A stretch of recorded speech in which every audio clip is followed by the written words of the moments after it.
person and online via Zoom.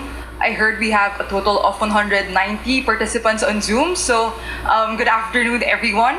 So in mining, true value is never found on the surface. It is revealed through careful exploration and evaluation.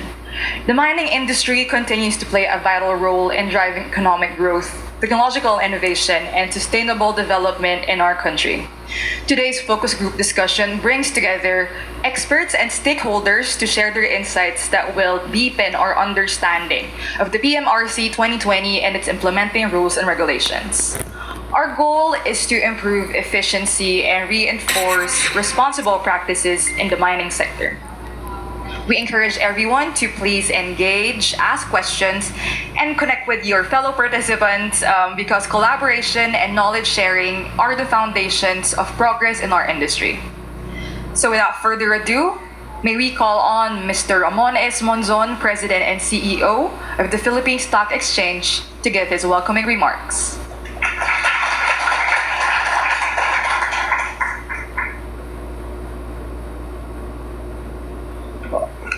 Officers and members of the Philippine Mineral Reporting Code Committee, led by Chairman, Engineer Enrico Nera, and Co-Vice Chairman,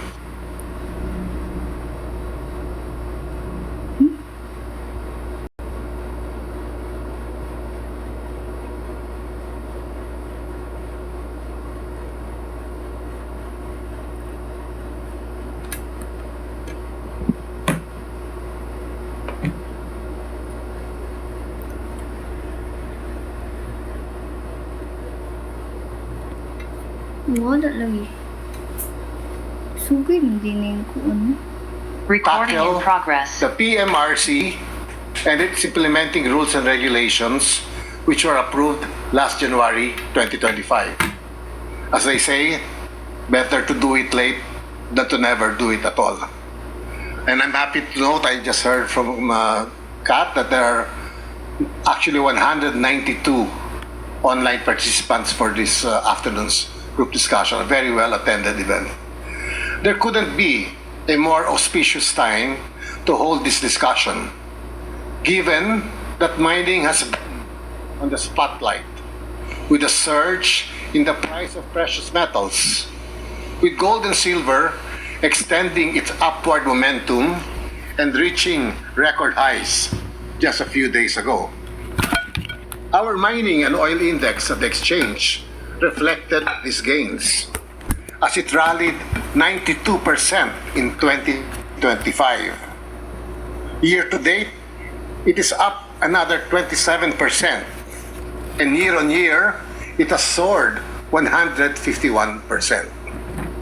While the sector does not have representation in the PSE main index, it is worth mentioning that on Monday, or this Monday, February 2, 3 mining firms will be constituents of the 20-member PSE Mid-Cap Index.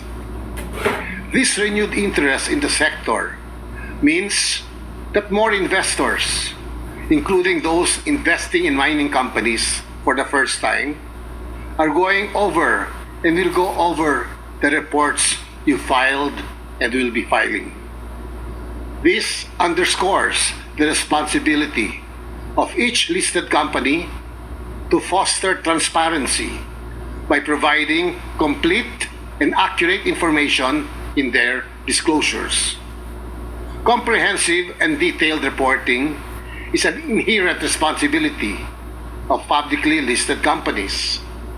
More so for companies in the mining industry because of its duty to mine responsibly, not only to protect the community it is in, but to implement sustainable practices and minimize the environmental impact of its operations. In fact, sustainability was among the reasons for amending the PMRC. The reporting code was aligned with the international best practices while taking into consideration realities on the ground faced by domestic mining companies. PSE worked with the PMRC committee members to ensure that through the 2020 PMRC, stakeholders and investors will have access to more accurate and reliable information on exploration results and mining operations, among others. This afternoon, PMRC committee officers, who are the industry veterans and experts responsible for the 2020 PMRC and its IRR, will go over the salient points of this regulatory framework, as well as the technical forms for submission, to ensure that all mining companies are on the same page in terms of the requirements. These discussions will highlight, among others, the crucial role of accredited, competent persons in complying with the IRR. Moving forward, I hope that your respective companies will continue to work with the PMRC committee and PSE to ensure adherence to PMRC standards. Consistent, high-quality disclosures based on the reporting code will surely strengthen investor confidence. I was also informed that we have representatives from potential listing applicants.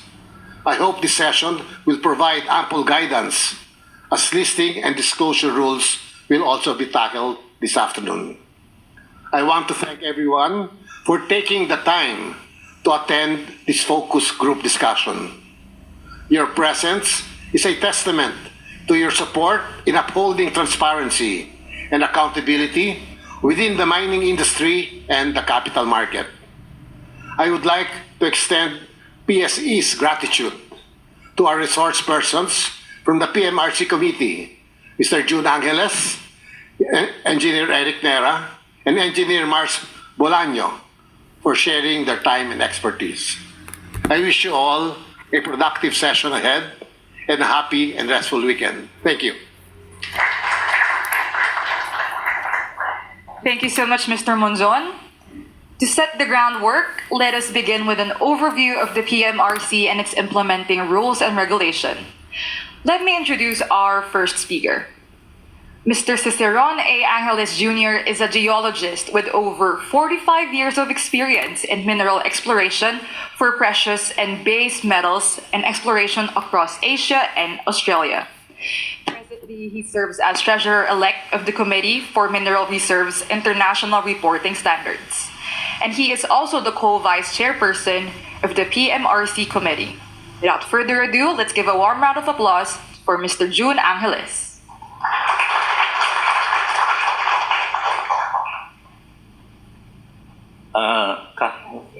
Thank you, Kath, for the brief introduction.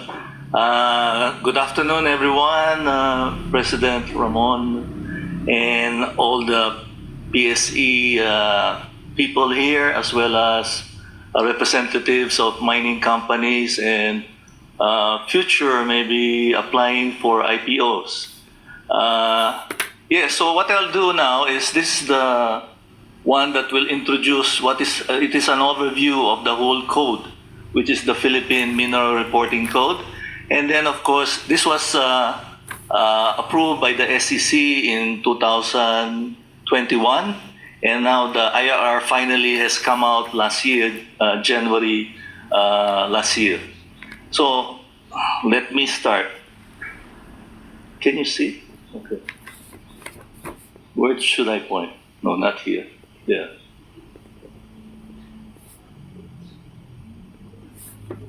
Oh, there. It's working. Okay, the learning outcomes. First of all is that it is for you to appreciate the rationale and use of the PMRC 2020 edition. Remember, there was a first one, PMRC 2007, okay? And its implementing rules, which was approved in 2025, in disclosures of technical matters.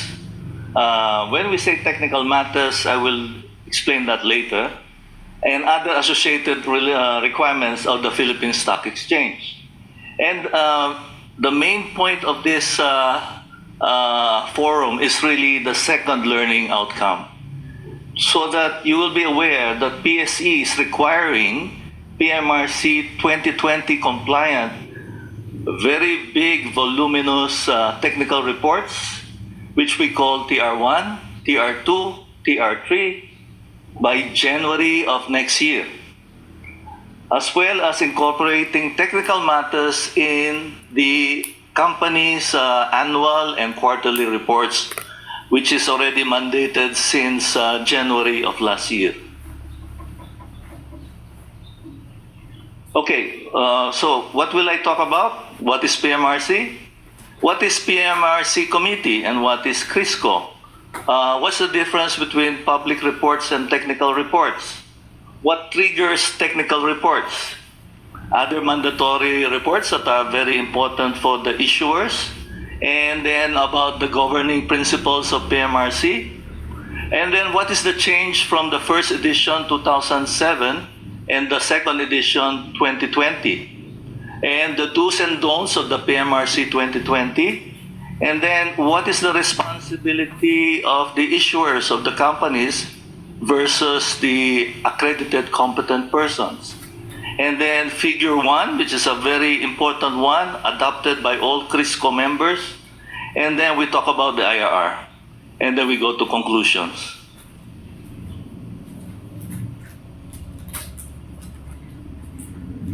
Can you just click? Yep, okay. Okay, what is PMRC?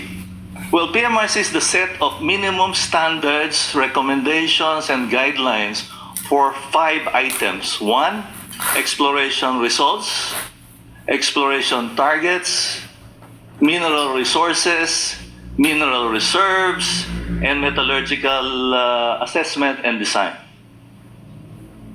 Okay, you'll just do the clicking? Okay.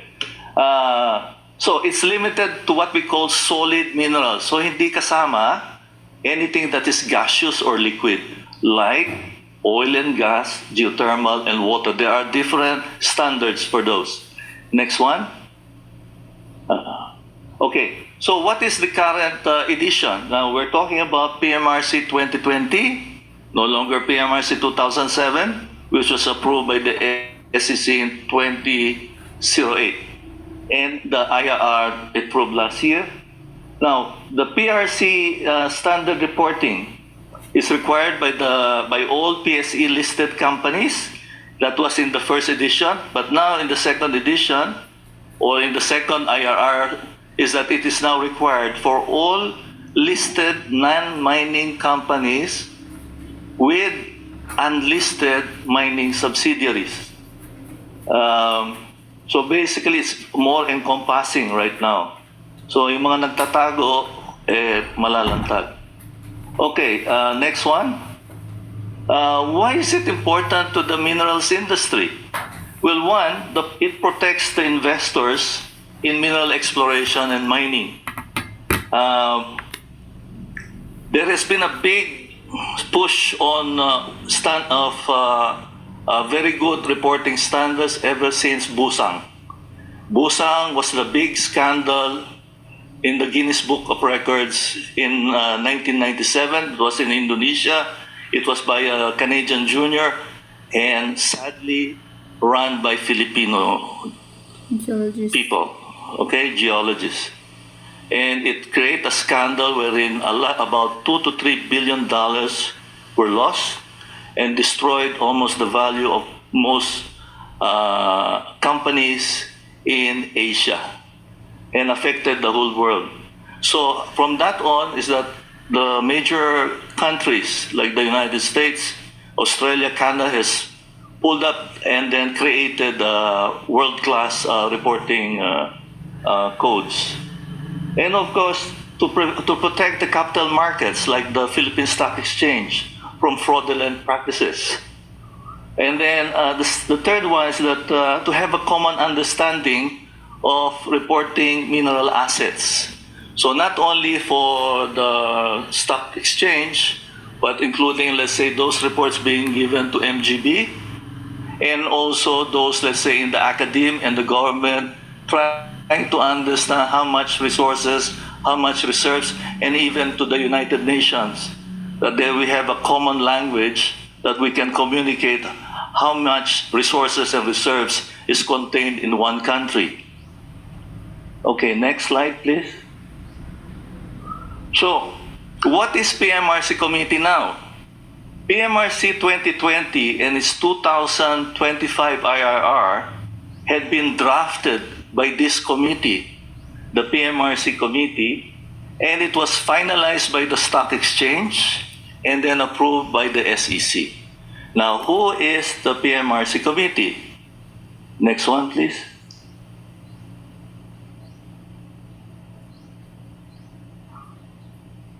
Can you just click, please? Okay. So the PMRC committee is a memorandum of understanding among three parent organizations, the technical societies, the Geological Society of the Philippines, the Philippine Society of Mining Engineers, and the Society of Metallurgical Engineers of the Philippines. So these are the three ones that are recognized by the PRC to be the professional organization of these three professions. And then we have 5 associate organizations that are mining related. First and foremost is your stock exchange. Okay? Second one will be the Chamber of Mines. The third one will be the Philippine Chamber of Coal Mines. The fourth one is the Philippine Mining Exploration Association. And the last one is the Philippines Australia Business Council, led by mainly lawyers, which one of Attorney Dennis is here. They help us inform, and they were, some of his predecessors have been authors of the Philippine Mining Act. Okay, next one. Kaya? Please click.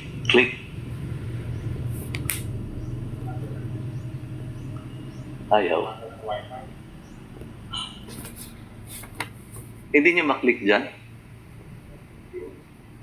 Okay, so what is now CRISCO? CRISCO is the Committee for Mineral Reserves International Reporting Standard. So this is like the ISO of the reporting standards for stock exchanges. Okay, so I am now the treasurer-elect for this year, starting March, which is a great honor because a Filipino will now be part of CRISCO. Now, the first 5 are the founding members of this great organization. Okay, so we have we have Australia, or actually Australasia, because Australia, New Zealand, Papua New Guinea. Okay, that's why it's called Australasia, not Australia.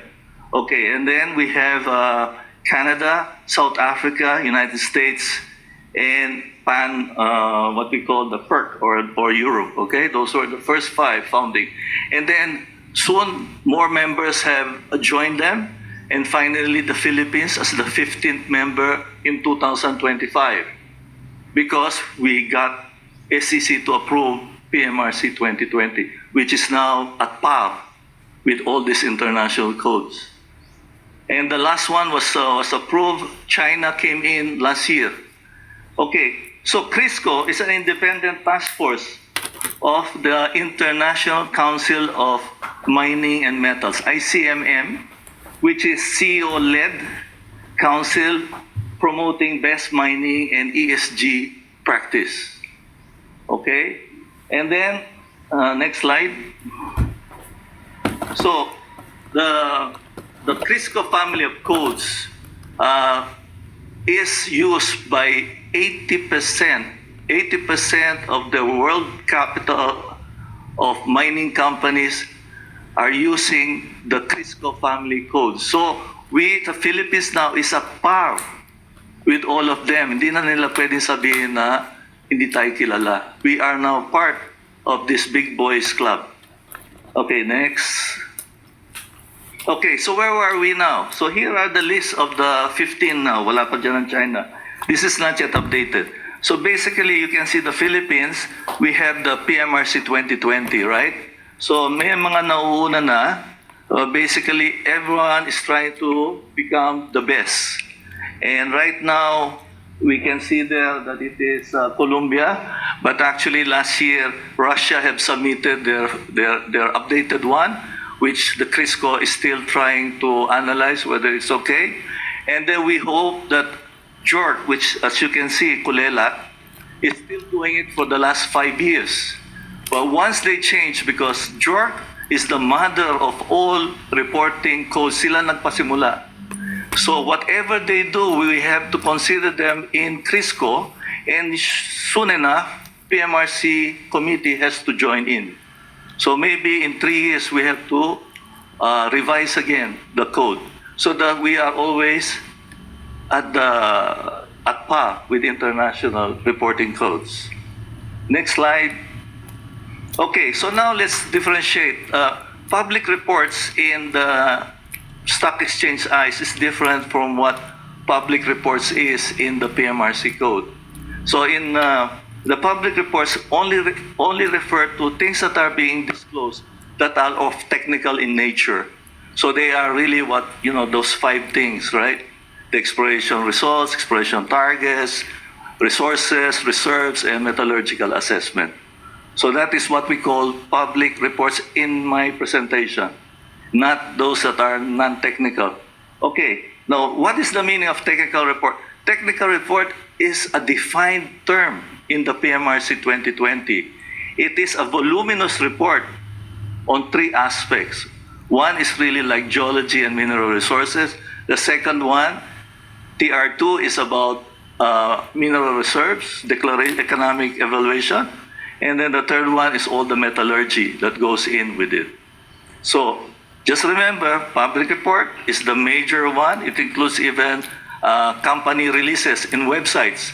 Those are public reports as long as they have technical matters in it. So they have to go through the process of PMRC 2020 compliance. Okay, next slide. So what triggers these voluminous technical reports that are needed? First, section 5.2 of the IRR, events requiring a technical report. 1, you are doing capital raising. So mga nag-IPO or additional offerings, okay? Second one, when reporting mineral reserves and mineral resources for the first time. Third one is when there is a 100% increase in resources and reserves or a 50% decline in those 2 aspects. It triggers that the company now should issue a technical report. So they are only special cases where you need these voluminous technical reports. Second one, this is the transitory provision of the IRR, which says that by January 13, 2027, all of you guys have to submit the voluminous report TR1, TR2, TR3. Okay? And to do this, because we are the technical experts, the company should be doing it now. You will run out of time, you'll be penalized. Okay? You should be starting as soon as possible, but if you start after the first half of this year, you're too late. You will not make it. You'll be penalized. Okay? Next slide. So these are the 3 principles of PMRC, which is actually the 3 governing principles of CRISCO. All of these 16 countries have these principles. So first one is transparency, which is, I think, very clear. It has to be that your reporting is very clear, well understood. Materiality, they should have a meaning to whether an investor will invest or not. Okay, and third one is competence. And what does that mean? You have to employ technical people that are experts, okay? So what does that mean? We now use accredited competent persons that are subjected to an ethics code and therefore can be penalized. If they do wrong, they can be removed from the roles and no longer be able to report to the stock exchange. Okay, next slide. So what are the difference between the first edition and this 2020 edition? 1, competent person is now called an accredited competent person. This is just to remove all these wise cracks that are we not competent, and so it's basically, it is because the society that they belong have been accredited that they are really competent to report to the stock exchange. Okay, and then all reserve. The all reserve should not be used anymore. There are still some companies here are using all reserves. 2021, you should not have been using all reserves in your reports. Okay, you should be calling it that mineral reserves. Why do we choose that one? Because most of the members of CRISCO is calling it mineral reserves. Because like the non-metallic sector does not want to use ore reserves. If you are a coal mine or a quarry or a marble industry, you don't want to use ore because ore geologically implies metals. Okay, and then if not, why not provision? This is very important, which I will explain later on. So the first edition did not have if not, why not. This one is a very difficult one. It means say that, well, it's already explained here, so I have to tell it. Okay. Okay, basically what it says is that the first one, the PMRC 2007, is only penalizing sins of commission. If you said it and it's wrong, you can be penalized. But now, if you don't say it, sins of omissions can be penalized. So you're supposed to be competent, right? And then suddenly you did not say something that is very relevant, very material. So you can be penalized. So you cannot say, I am not an expert. No, you're an accredited, competent person. And the company should be competent enough to understand that. So there is no, the ignorance of the law is not an excuse. So that's the if not, why not. Pati yung hindi mo sinabi, mapipenalize pag they are material and you did not reveal it. Okay? And then, so this strengthens transparency and materiality. Next slide. So those are the general changes. These are now the specific changes. One, all of the 16 standard definition of CRISCO has been adopted. What are these? These are basic like who, competent person, exploration target, exploration results, defined lahat yan. Feasibility study, pre-feasibility study, they're all defined. So all members of CRISCO understand each other. And then the expansion of the checklist, what we call Table 1, is a very critical document in the code. So this has been expanded from the previous one, 5 pages lang ng A4. Now it is 14 pages of A3. Okay, and then of course the if not, why not, which is very difficult because you cannot say I'm ignorant anymore. You cannot say that. Okay, and then introduction of exploration targets, introduction of technical studies, etc. Next. And then prohibition of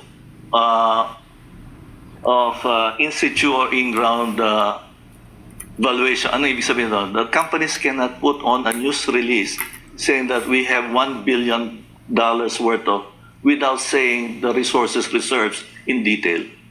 Hindi pwede. So you should be penalized in that. I think news reports sent out should be given to the PSE Edge, right?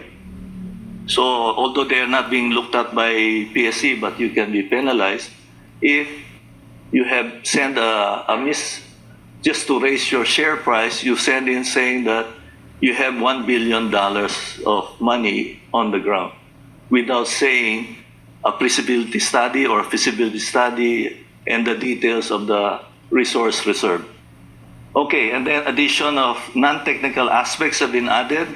So the first edition, walang non-technical. Now we have commodity pricing and marketing, permitting and legal requirements, and very important, sustainability considerations. Next slide. Okay, so addition of appendices on compliance statements. So there are pro forma. Of course, I think it will be explained in a video presentation that everything should be, the ACP should consent to the publication, whether it's in the newspaper or for the stock exchange. There should be a written ACP consent. And then we have added other materials that have not been in the first edition. For example, cement feed materials, construction materials, dimension stone, etc. Next slide. Okay, what does PMRC 2020 do? Number one, it provides a mandatory system of classification of tonnage or grade, or more generally what we call quantity, quality statements, estimates, according to geological confidence, technical, economic, and other consideration, what we call modifying factors, which we will explain later. Okay, it requires that the public report should be undertaken by ACPs. Okay? Hindi pwedeng kung sino-sino lang. Third is that it provides extensive guidelines in the preparation of PMRC compliant technical reports, etc. Next slide. Okay, what does PMRC 2020 does not do? One, it does not impair the practice of geology, mining engineering, and metallurgical engineering in the Philippines. It does not compel geologists, mining engineers, and metallurgical engineers with relevant experience to become ACP kung gusto lang nilang mag-report sa stock exchange. Okay, does not regulate the procedures used by the ACP to estimate and classify resources and reserves. And it does not deal with the breaches. Now, the IRR deals with the breaches. So the IRR was very important. It tells you the penalties if you don't do it, that your reports are not PMRC compliant. And then later you will see that the societies will take care of ethical breaches of the ACPs. If we lied, then we can be removed from the role. Okay, next slide. Okay, so basically, it says here that all public reports are the responsibility of the board of directors, not the ACP. Okay? So the stock exchange will penalize the company, not the ACP. Because it should be that the board has enough technical expertise to know what is wrong and what is not, and what is correct. Okay? But the ACPs, which are member or fellow of the three societies, or what we call an RPO, but there are still no RPO that we have recognized. So walang ibang RPO, let's say JORC or others, wala pa. So it's basically the three societies. And these societies have all code of ethics that they follow in their profession. If they have breaches, they can be removed as members of the societies and they can never report to the stock exchange anymore. Okay, next slide. Okay, so it says here that the ACPs need about a minimum of 5 years relevant experience. Next slide. How many ACPs do we have in the Philippines? As of August 2027, you can see here that a lot is being disclosed by geologists.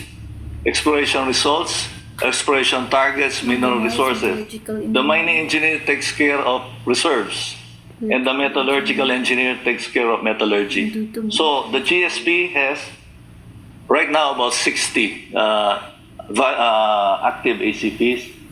Mining engineers 108, and metallurgical engineers 17, for a total of 182 ACPs in the Philippines. Next slide. Okay, this is the most important figure. It is adopted by all CRISCO members. It tells you technically what do they mean. Okay, so you can see a y-axis and an x-axis, right? The vertical axis says increasing order of geological confidence. And then the y-axis is by using modifying factors like mining, metallurgy, economic evaluation, governmental, social, ESG matters, you can convert from resources to reserve. So the basic data is exploration results. And then if you think that you can now quantify and qualify your mineralization, then you go to mineral resources. And there are three classifications. There are three categories. The low confidence is inferred. Second one will be indicated. And the most secured declaration will be measured resources. Now, by using the modifying factors, you can now change the indicated. You can see even inferred cannot be changed to reserves because it is too low in confidence. So only indicated resources can be converted to probable reserves, and measured resources can be converted to proved. Some of your companies here are still using proven reserves. Bawal yun. Proved reserves. These are defined terms by all the 16 CRISCO members, and we are part of that and adopted by the stock exchange. Okay. So in some reasons, measured resources, some mining engineer might change it to probable reserves, not because of geology, but because of modifying factors. For example, it may be that some part of the resources is difficult to recover the gold, what we call refractory. They say it has arsenic, blah, blah, blah. So now they might say we're still doing metallurgical testing, and if we can prove that it can be of higher, then we can now get back to the measured resource. That is just an example. Okay, next. So, table 1 is a very important one. Table 1 is the checklist. So it is in the code itself, and then in more detail in the IRR. So it is a checklist for the ACP preparing public reports on technical matters, and it must uphold the if not, why not by answering all the criteria listed in Table 1. Okay, and then in technical reports, this is put in what we call Appendix 1, which is mandatory, and therefore walang lusot. Basically, the stock exchange regulators can easily check if you miss something, then they might return your technical report and you'll be penalized. Okay, next. Okay, so this is the IRR. It only consists of 20 pages and about 7 sections. So basically, a big part of it is about public reports, and then the subsection will be technical reports, and then penalties, etc. And transitory provision. Next one. Okay. So this PMRC 2020 SIR applies to one, as said in the first edition, listed mining companies. So 18 lang dati. But now, criteria 2 says, this 1 and 2 are in the first edition. If a listed company has at least 10% of the book value in mining-related activities, they should report. Third criteria, this is now put in the latest edition, is that listed holding companies with unlisted subsidiaries engage in mining and or mineral exploration. The fourth one says that any listed company na medyo lumulusot at hindi, but they are really doing 1, 2, and 3 criteria are considered to be subject to PMRC.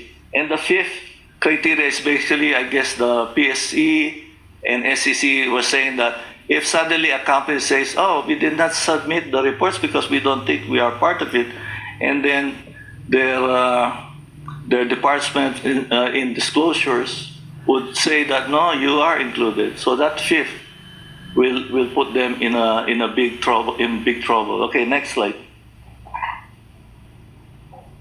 Okay, just a highlight on the technical report. We can skip that. That's okay. Okay. Yeah, we just skip that. Okay. Okay, we go now to conclusions. Okay. So that the PMRC code and its implementing rules and regulation sets out the minimum standards, recommendation, and guidelines for public reporting of the 5 elements, right? Exploration results, exploration targets, resources, reserves, and metallurgical assessment. Next one. Okay, the PMRC 2020 is now at par with all the international reporting codes used by members of CRISCO. And the third one is that the PMRC committee, which includes the stock exchange as an associate organization, is a member of CRISCO. So that is very important. Next one.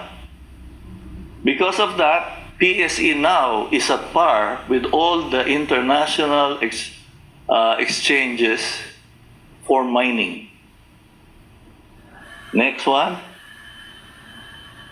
All PSE listed mining-related companies, including listed holding companies that are not mining generally but have unlisted mining-related subsidiaries, should follow and submit all these public reports.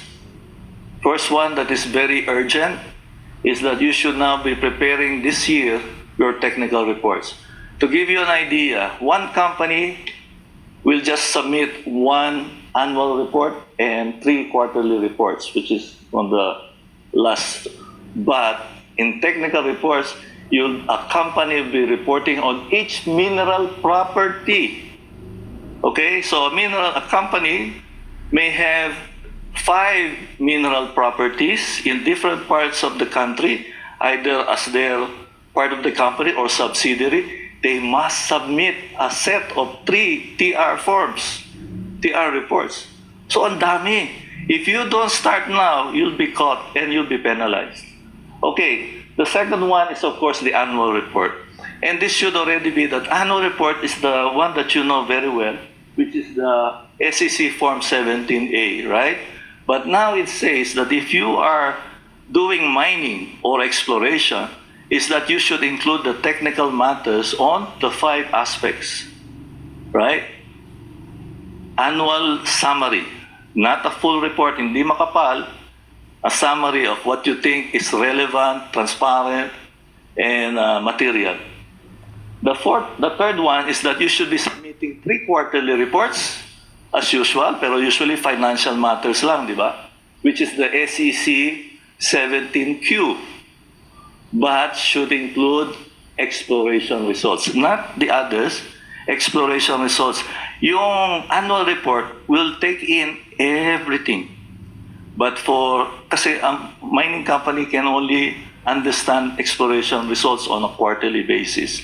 They cannot quantify resources in 1 quarter. It takes a full year to come out with an updated resource reserve. And that ends my talk. Part 1.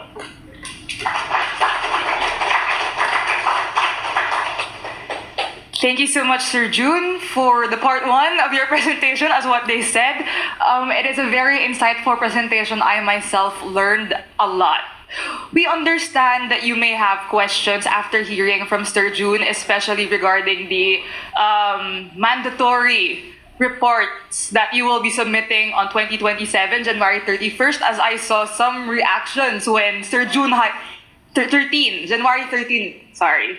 So January 13, 2027, I saw some reactions on that. So I'm pretty sure you have some questions. So if you do, please scan the QR code here, flash on the screen.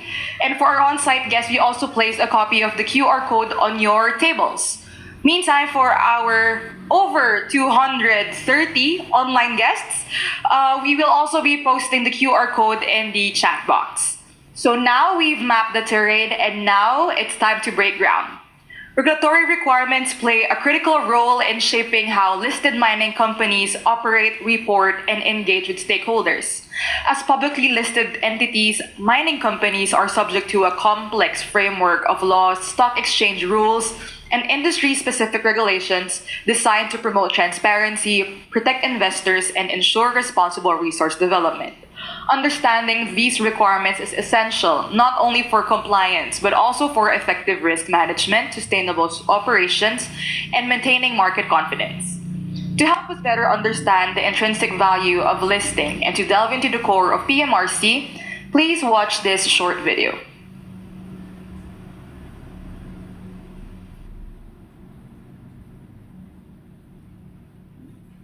Listing on the PSE promotes strong corporate governance and ESG alignment. Adherence to disclosure, governance, and sustainability standards reinforces responsible mining practices and supports alignment with national development priorities. This allows Filipino investors to directly participate in the country's mineral wealth, strengthening stakeholder engagement and their social license to operate. When one invests or intends to invest in a mining and exploration company, a likely consideration in deciding whether to buy or sell would be the current activities of the company in mining and exploration. This is one of the core reasons behind the implementing rules and regulations of the Philippine Mineral Reporting Code of 2020, or the PMRC 2020 in its IRR. For listing applicants and listed companies, this means compliance with strengthened requirements to ensure that disclosures on material mineral information are full, timely, transparent, and reliable. In this way, misleading or fraudulent reporting is prevented, investors are better protected, and overall market confidence is enhanced. At this point, the next question is, which companies are covered by the requirements of the PMRC 2020 and its IRR? The rules apply to the following.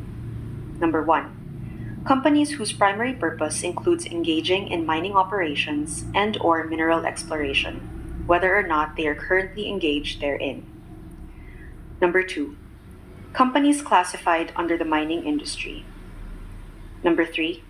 Listed companies with an equity or participating interest in companies or partnerships regularly engaged in mining operations or mineral exploration, the cost of investment of which is at least 10% of the book value of the listed investor company, based on its latest audited financial statements and available interim financial statements. Number 4. Holding companies listed with the exchange with unlisted subsidiaries that are under the mining industry or primarily or regularly engaged in mining operations and/or mineral exploration. And number 5. Other companies that may be determined by the exchange. With this scope in mind, we will illustrate how a mining and exploration company applies for listing in the exchange and what happens when it is listed, all in accordance with the PMRC 2020 and its IRR. As a general rule, an applicant company applying for listing, whether in the main board or in the SME board of the exchange, must comply with the operating history and track record requirement, among others. However, for applicant mining companies, the exchange adopts a liberal interpretation of the listing rules and exempts mining companies from the track record and operating history requirement, provided that they submit the additional documentary requirements for mining companies published in the PSE website. One of the listing requirements for a mining company is the submission of technical reports prepared in accordance with the standards set by the Philippine Mineral Reporting Code and signed by an accredited competent person as defined by the PMRC. A technical report is required if any of the following events occurred. First, any capital raising activity conducted through the exchange, including but not limited to applications for initial listing, follow-on offerings, stock rights offerings, and private placements. Second, when reporting mineral resources or mineral reserves for the first time. And lastly, when there is 100% increase or 50% decrease in the mineral resources or mineral reserves within the mineral property from the most recent public report prepared by the ACP. If the technical report is used to comply with the exchange's requirement for listing, the applicant mining company must observe the validity period of the technical report. As a general rule, the listing date of the securities should not be more than 18 months from the cut-off date of the technical data included in the technical reports. However, should there be no or only minor changes to the technical report after the 18-month period, the company is required to submit either of the following documents. First, a notarized certification from the ACP stating that there have been no changes of material nature to the technical report. Or second, a supplemental report reflecting the changes. One of the important elements in filing public reports, which includes the filing of technical reports, is securing the consent of ACPs. When filing the technical reports to the public, the ACPs must provide the written consent prior to such filing. The written consent of ACP is likewise required when filing a public report with the exchange. The issuer must ensure that the following conditions are met. The issuer has filed one original notarized consent statement provided in Annex 2 of the PMRC 2020 IRR, and the consent statement is completed, dated, and signed by each of the ACPs responsible for preparing or supervising the preparation of each portion of the public report. It must be noted that failure to file the consent statement with the public report submitted to the exchange shall be equivalent to non-submission of the said report. Given that the PMRC 2020 took effect on January 13, 2025, all covered entities are required to provide technical reports on exploration results, exploration targets, mineral resources, mineral reserves, and metallurgical assessment and design to the exchange relevant to their mineral properties within 2 years from January 13, 2025 or until January 13, 2027. However, the 2-year transitory period shall not apply to companies with capital raising activities through the exchange. For these companies, technical reports that are fully compliant with the provisions of the PMRC 2020 IRR must be submitted to the exchange upon filing of the relevant listing application. Material information on a company's exploration results and targets, mineral resources or reserves, and/or metallurgical assessments and design made by the issuer on the mineral property must be communicated to investors or potential investors through public reports filed with the PSE and SEC. These public reports must be based upon information prepared by or under the supervision of an accredited competent person or ACP under an if not, why not basis. An ACP is a minerals industry professional who has the right expertise for the specific technical work, is regulated and disciplined by a recognized professional body, and takes personal professional responsibility for the accuracy and reliability of mineral reports. Generally, there are 3 types of public reports which should be reported by specific accredited competent persons: the ACP geologist for public reports on exploration results and/or exploration targets, and public reports on mineral resources; the ACP mining engineer for public reports on mineral reserves; and the ACP metallurgical engineer for public reports on metallurgical assessments and design. When filing such public reports, companies are required to submit information to verify the identity of the ACP, such as the name, address, and occupation or profession of the ACP, scanned copies of the ACP's IDs, and prior written consent of the ACP to the public filing of the public reports. The full list of these requirements can be found under Section 4.1 of the IRR. To ensure credibility of disclosures, public reports should include data verification and data validation.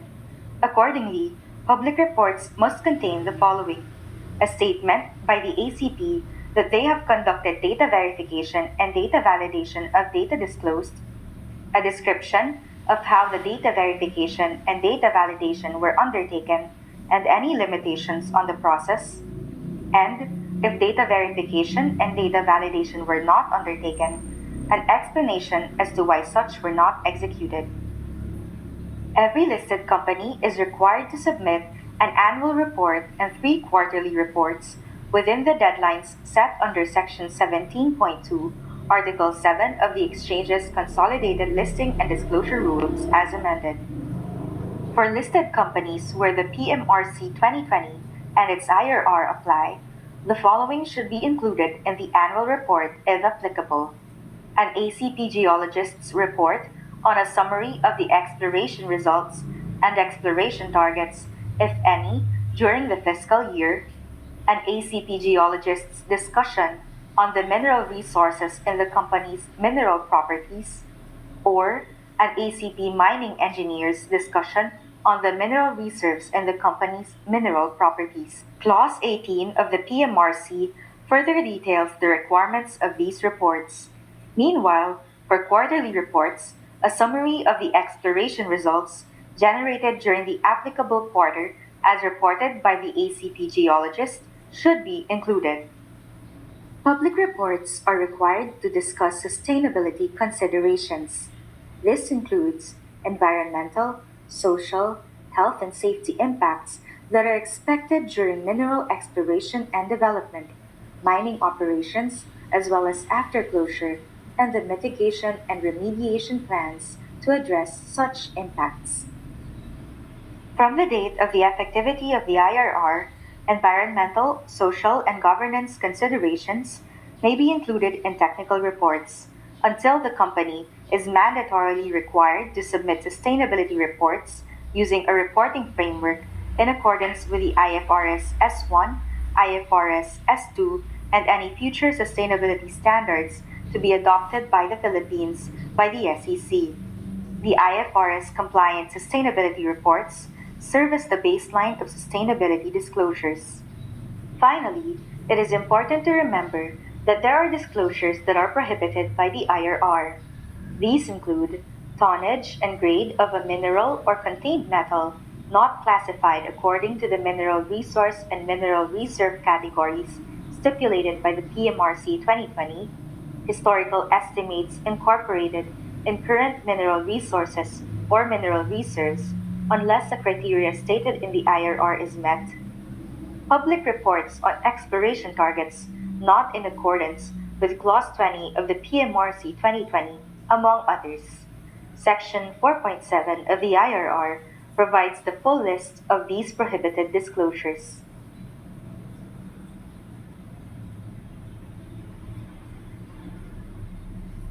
I hope we all learned a lot from that video.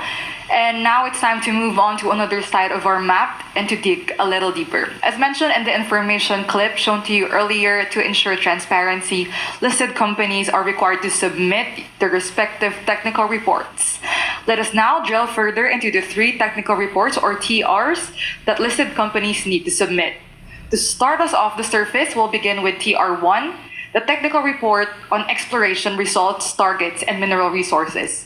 I'd like to call back again Mr. June Angeles for his part 2 of his talk to help us uncover what's beneath. Sorry, it's me again. Okay, let's now go to the first one. So remember the TR forms 1, 2, and 3 are report outlines, parang mga kodigo. Okay? This is a first among all CRISCO. Of course, NI 43101 of Canada has more or less a template, but this is more detailed than most CRISCO. So this will help the ACPs as well as the issuers, the companies, and the stock exchange for the regulators to understand it and quickly know whether there are glaring deficiencies in the reports being submitted to the stock exchange, like deletion of headings and subheadings, not putting in Appendix 1. This has become very clear, and even without technical guidance, is that they can return it to the issuer and say that this is not compliant with the PMRC 2020. So let's now discuss TR Form 1, and the report, we call it, colloquially, we call it TR1. So the form is the outline, and TR1 is the report. Next slide, please. Okay, learning outcome. For all of you to appreciate the use of the TR Form 1 report outline in the generation of the technical report for exploration results, exploration targets, and or mineral resource estimation, TR1, for mandatory submission to the PSE by January 13, 2027. Next slide. Okay, the outline of my presentation is I go to definitions, and then the scope and purpose of the TR1, and then the outline of the TR Form 1, and conclusions. Next slide. Okay, definitions. This has been stated already by the video, so I won't go through details because you can avail of my report as part of the transparency of the PMRC committee in educating the public and stakeholders of what should be done.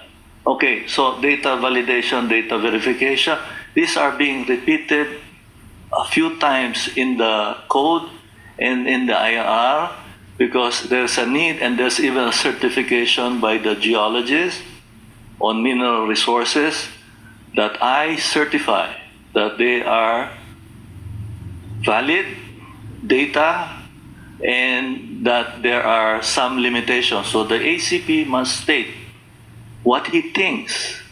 If there are some deficiencies and they should be corrected, he should state it there. Okay. So data validation is the process of establishing the integrity of verified data for use in the assessment. While data verification is a process of confirming the data was used, the generated was with best practice procedures. Okay, and then we go to historical data and historical estimate because these are very much used by old companies, those that have been established even during the Spanish times or the American times. So they have a lot of historical data. That historical data must be validated whether they conform with PMRC 2020.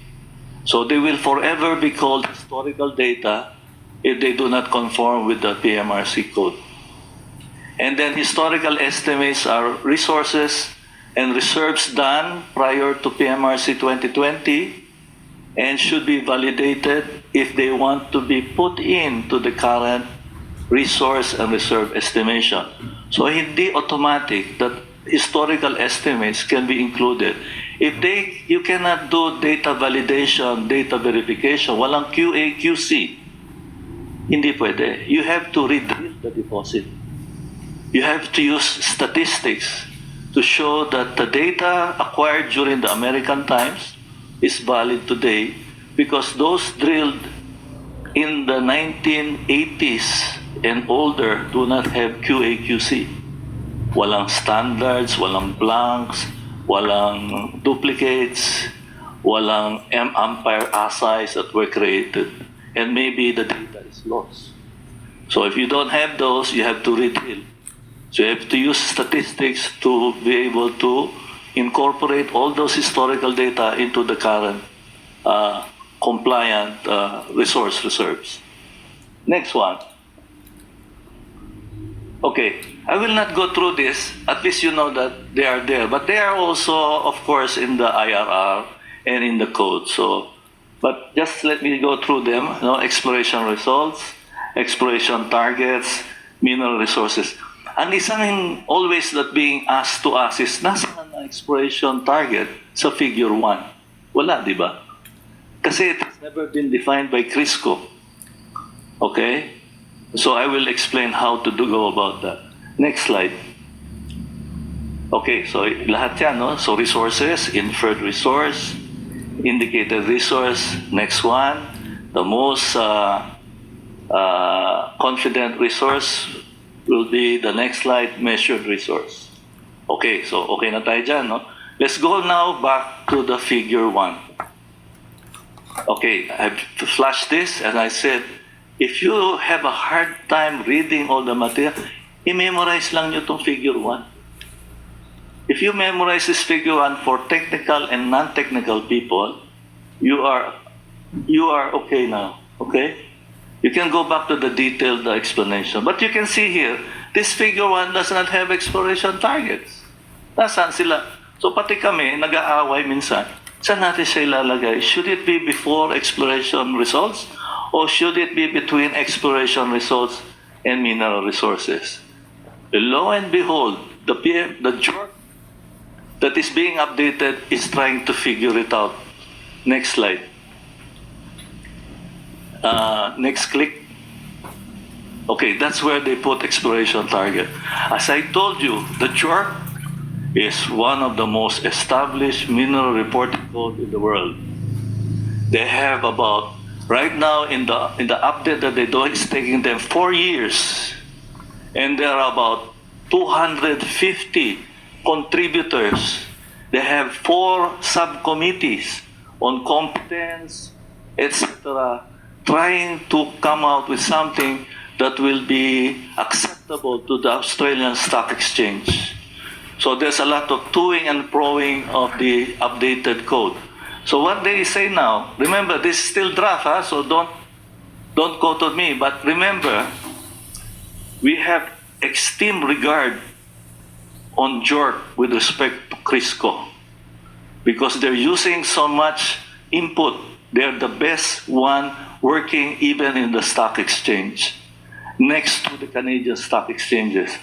Okay, so this is still in draft form, not yet approved by JORC. They're still doing it. Hopefully they will publish and approve it this year, but it can even be next year. Okay. Most likely, when this is finalized, Crisco will adopt it because Crisco modifies its international reporting template every about 5 years. So the last template was 2024. But I think once JORC comes out with their update, we might be forced. If they have very beautiful upgrades, then it might be that the Crisco will adopt them sooner than 5 years. Because we've been waiting for this since the pandemic, and it's taking them so long. Okay, so that's where exploration target is. As you can see, it's dotted lines. So there is no direct relationship between exploration targets and mineral resources. So remember, exploration resource is the individual data. Pwedeng assay, it's just an assay of a drill hole, an assay of a trench, etc., or an underground working. But when you are able to put three-dimensional view of that data, of that grade data, then you can come out with a volume quality estimate, right? But you can see that exploration target is put there. Now, why did they allow exploration target? It's because of the clamor of exploration companies in venture capital markets, like the London, what do you call it? AIM? No, not LME is the major one. The venture capital of AIM, no? Alternative Investment Market. Yeah, so, and then the stock exchange of Canada, they allow. And now even we learned that PSC is also allowing now companies with no mines to list, but with additional. So we are becoming venture capital intensive. If we can attract now major companies that still do not have a mine but will soon have mines. Okay, so that is the reason why, because they can see that, for example, alam ng geologists that this is going to be a big mine. So they are willing to put their feet on the ground to say that there is something there. So if you invest now, that share price will go up. So for exploration geologists, I ask them, please be careful. Never, make a declared exploration target if you don't feel it will not become a mine. But there are a lot of caveats when you say that. One is that exploration targets can only be stated in a range of tonnages and range of grades. Hate na hate yan ng mining engineer at metallurgical engineer because they deal with precise estimation. But remember, resources and reserves are not calculations that you can use your calculator. They are estimates because of the great errors that can come in. Okay? So nakita ng mining engineer and metallurgical engineer, the geologists have given a range of tonnage and grade. They will not be able to do a model. They will say, what's that? It's because it's an exploration target. And when you say it's an exploration target, the company cannot speculate, meaning to say, one, it should use the geology basis, why he thinks that there are so many tons and so much grade. And then they have to propose. The issuer must be proposing exploration program with X amount of pesos and X amount of drilling to prove that it can become resources.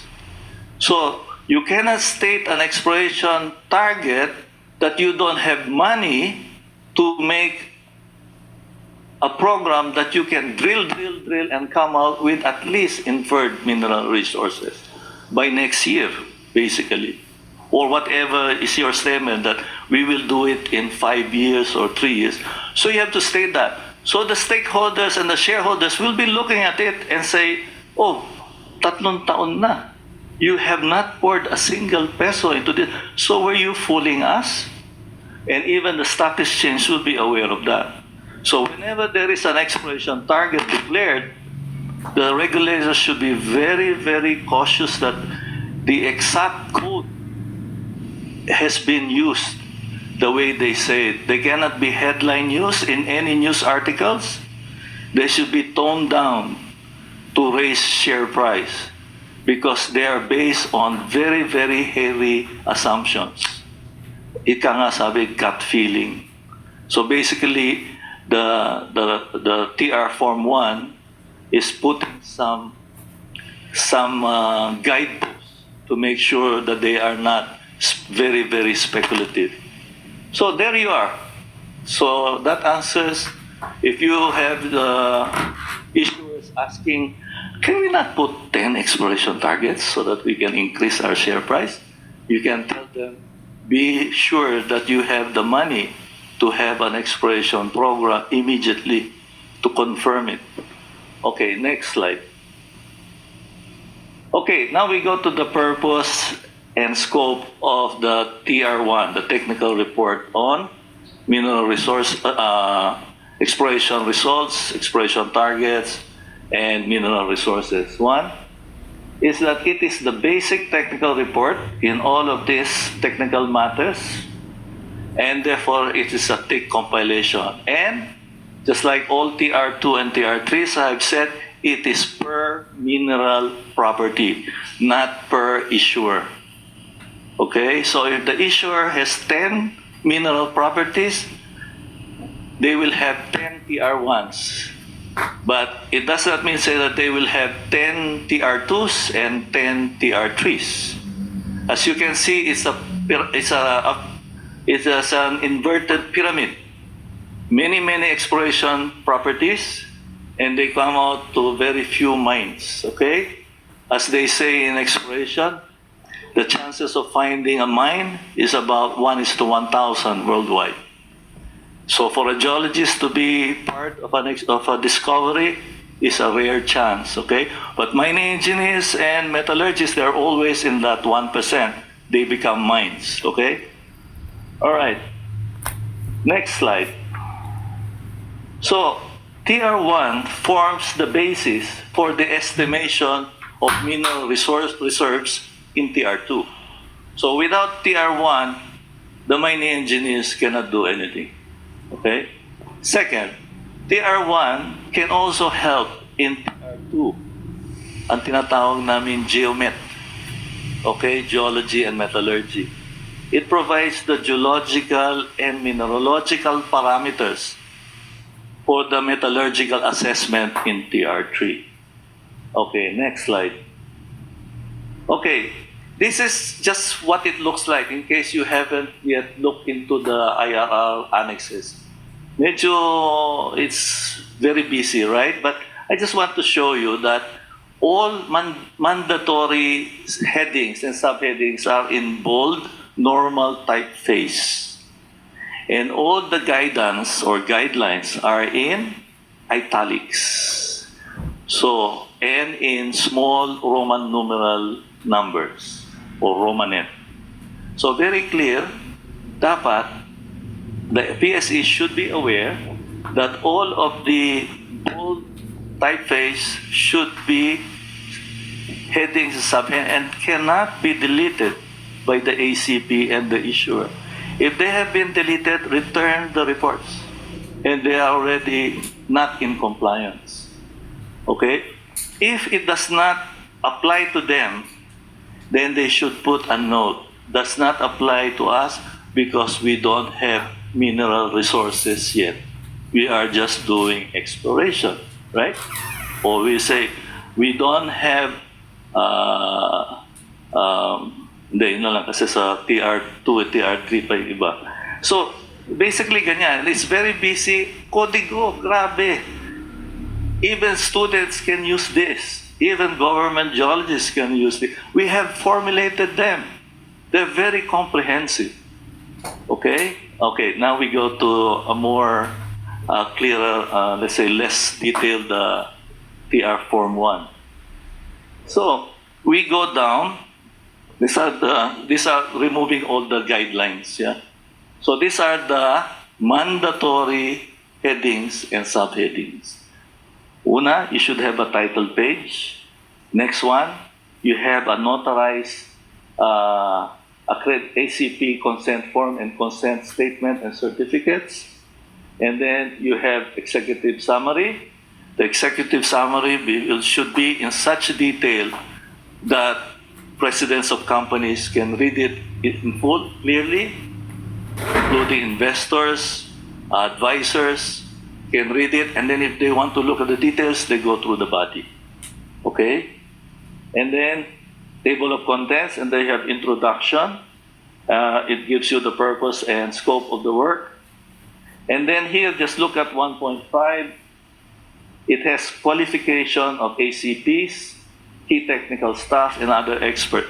So it cannot be that ACP takes care of everything, right? We just go there for 1 week, we accumulate the data, and we write the report. So it has to be substantiated that this is backed up by other company staff and maybe other consultants and other experts. Ibigay ang pangalan. And what are their role in the company, or if they're a consultant, who are they? You have to state it, hindi pwedeng ACP lang. At the same time, it distributes the blame game. It's basically, it's not just my report, it's a report of many people. But I certify that they are more or less accurate. Okay, the other thing, yeah, that's okay now. So that's the most important one. Then next slide. Okay, tenement and mineral rights, description of the mineral rights. Here, you have to put lahat ng binabayad ng kumpanya sa mga claim owners. Pati ang mga liabilities na nasa korte. So if not, why not? It has to be that you provide information to the investor of all the risks associated with the mineral property. Okay? And then we go to more technical stuff like Section 3, Geography and Environmental Features, and then history of production, if they have been producing. If not, the district, may katabi ba siyang mga mina? Para if a detailed analysis of a technical person is needed by the company, they know, yan pala yung area na yan, Baguio Mineral District pala yan. O sasabihin nila, Surigao Mineral District, maraming mina dyan. Okay. And then, sustainability considerations, which are now very important because the SEC has already approved that you have to use now the sustainability reports. So, hindi na siya elective. Kasi in this IRR is still elective unless the SEC approves it. But they have approved it, tama ba, last year? They approved it last year. Okay. All right, next slide. And then we go to the very technical geological stuff. Geological setting, yung regional muna, and then the property itself. And then, next section, section 7, ano ang itsura ng mineralization? Is it veins? Are they blanket? Are they vertical walls? What do they look like? And what is the technical reason for them being there? What are the controls? Bakit siya nandun? So kailangan may explanation. Dapat may mga 3D model sila. Ipapakita. Next slide. And then, we talk about all the exploration results. Actually, lahat ng data available that are what you call the material to before they get to something like a mineral resource. So you have everything there, and if you think they're not important, let's say walang geochemical survey, 8.3, then you just say no geochemical survey has been done. So it's very transparent. If not, why not, di ba? But if you delete that section, nobody knows whether you did geochemical survey. Same thing with remote sensing. May remote sensing ba? Wala. O sabihin lang nyo, there has been no remote sensing done. Okay, and then the others are very important. If you're getting into mineral resources, kailangan may drilling. Right? And then dapat may sample preparation, analysis, and security. Ito na yung QC ng quality, quantity. Quality pa lang, no? But then you have also specific gravity and all this. Etc. Ayun, nandun. Bulk density measurements. So anyway, all of those are important to come out with a mineral resource. Next. Okay, if there are exploration targets, this is where you put them in a technical report. But if you're dealing with an annual report, then you just state it for a company, but it has to be backed up by a technical report. Okay. And now, we go now to the estimation of mineral resources. So here you can see everything. The most important one to point out is RPEEE. What is that? Reasonable prospect of economic extraction. Reasonable prospect for eventual economic extraction. Yung template ng Crisco, tinanggal na yung isang E. RPEE, kasi double daw eh. Sinabi mo ng economic, sinabi mo pang eventual prospect. So, it's now in other more updated codes, is that it is RPEE. But never mind, just call it RPEE until PSE does not change that name. Okay, here is where, even if you're a geologist, you have to get the consultation of a mining engineer and a metallurgical engineer and other specialists, because you have to put now, are you sure that they can become economic? So you have to put in is basically the modifying factors. What do you think will impact the resource? So you have to put infrastructure, engineering parameters, dilution and mining recovery. Dapat may konting initial metallurgical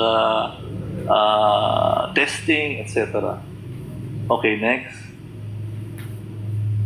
Okay, and then you come out with the table showing the mineral resources with the cutoff grade,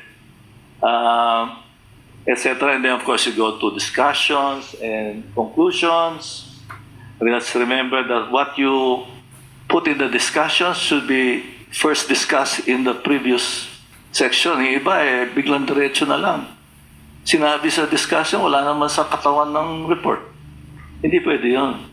And anything that you recommend should be discussed in section 11. So if you are from the PSE, dapat tingnan na nyo yung logic ng is that basically like, how did they recommend when it's not being discussed and concluded? Kailangan may flow of it's English writing. Kailangan may logic. Hindi pwedeng in-AI lang. Okay, and then we go to appendices. Okay, the appendices, mandatory appendix 1 and 2. Appendix 3 and so on, not mandatory. Appendix 1, as I've said, is very important. This is the same as TR2 and TR3. They must have a comment on the PMRC 2020 Table 1 assessment and reporting criteria. Naka-enumerate yan.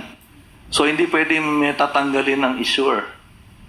Kapag may missing na ganyan, balik, penalize, hintayin yung i-correct. Okay, and then list of acronyms. Why is it needed? Because it's such a very thick report. And if you keep on using, let's say you say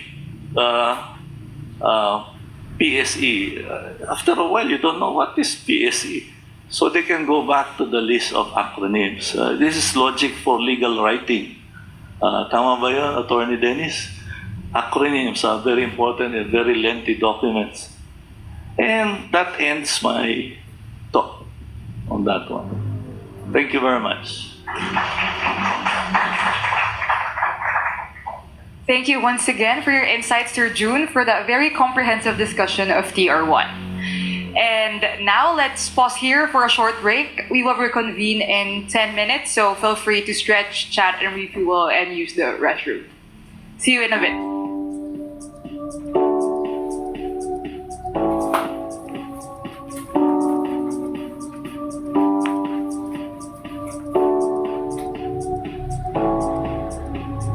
So now let us continue our exploration. We now have our accredited competent person, or ACP, Metallurgical Engineering, joining us to break down TR Form 3, or the Technical Report on Metallurgical Studies.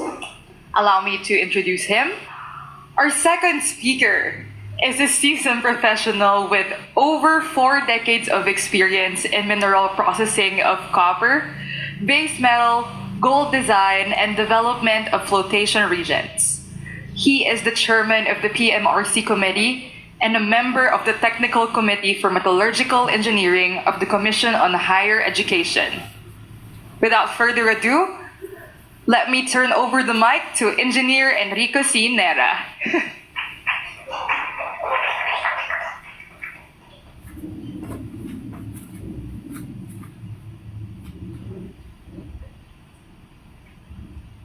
Thank you for the very kind introduction. I used to have a spiel for my introduction, pero for in the mining industry, gas-gas na yun eh. So, just call me Eric.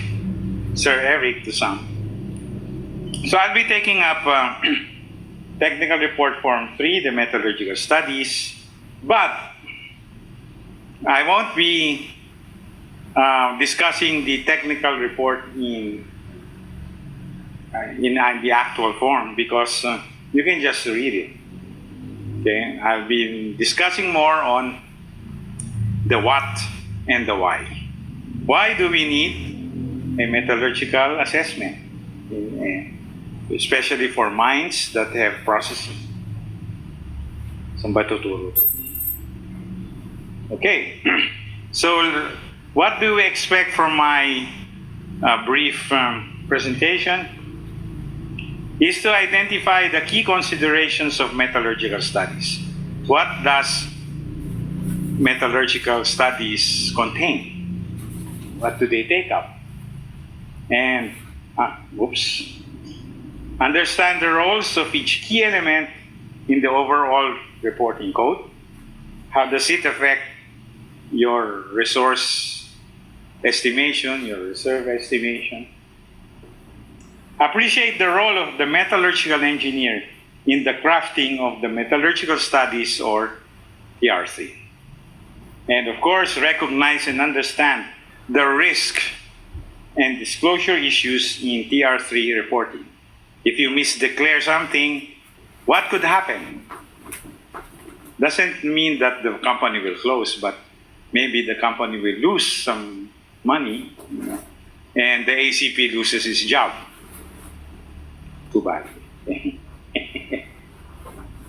So, again, just to run through the guiding principles of the Philippine Mineral Reporting Code, you have your transparency, and this has been materiality and competence, which has been adequately discussed by our very able first speaker, June Angeles. What is the ACP's responsibility? Okay, of course, comply with the associations or professional associations code of conduct or code of ethics. So hindi pwedeng, you cannot claim competency in a certain field if you are not really competent or you don't have enough experience. Kasi some of those, pag sinabing, pwede ka pa sa iron? Yes, iron. Pero wala namang practice. Okay? Next.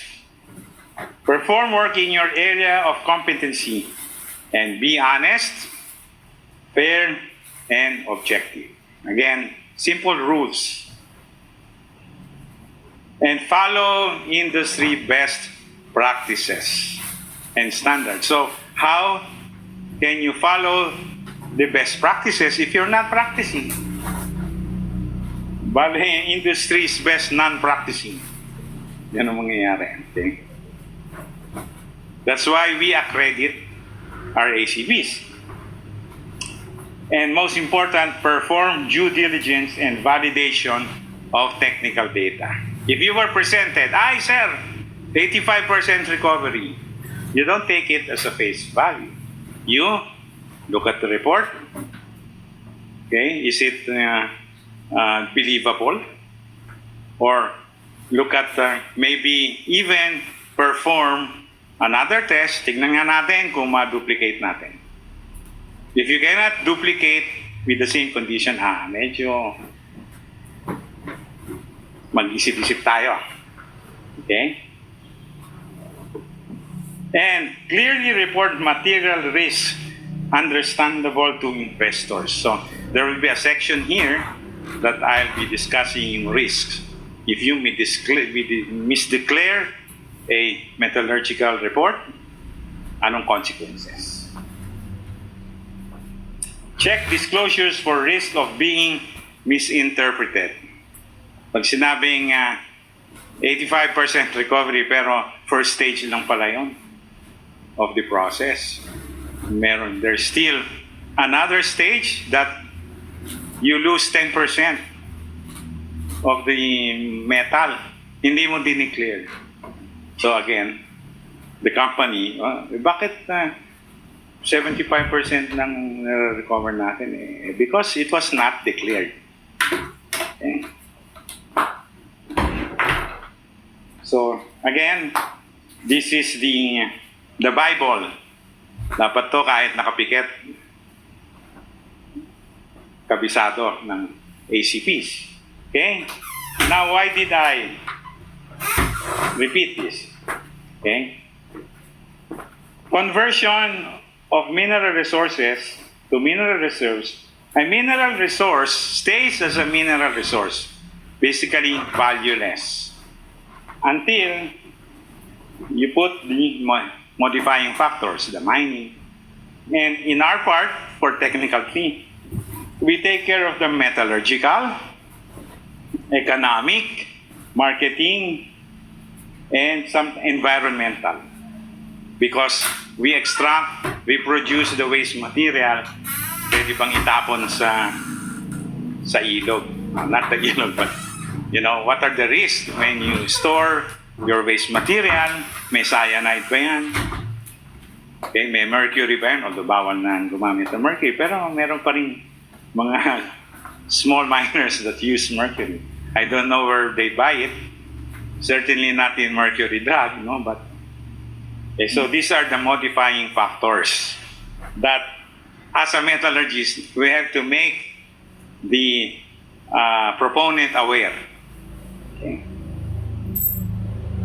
So, what's the difference between resource and reserves? Dapat to,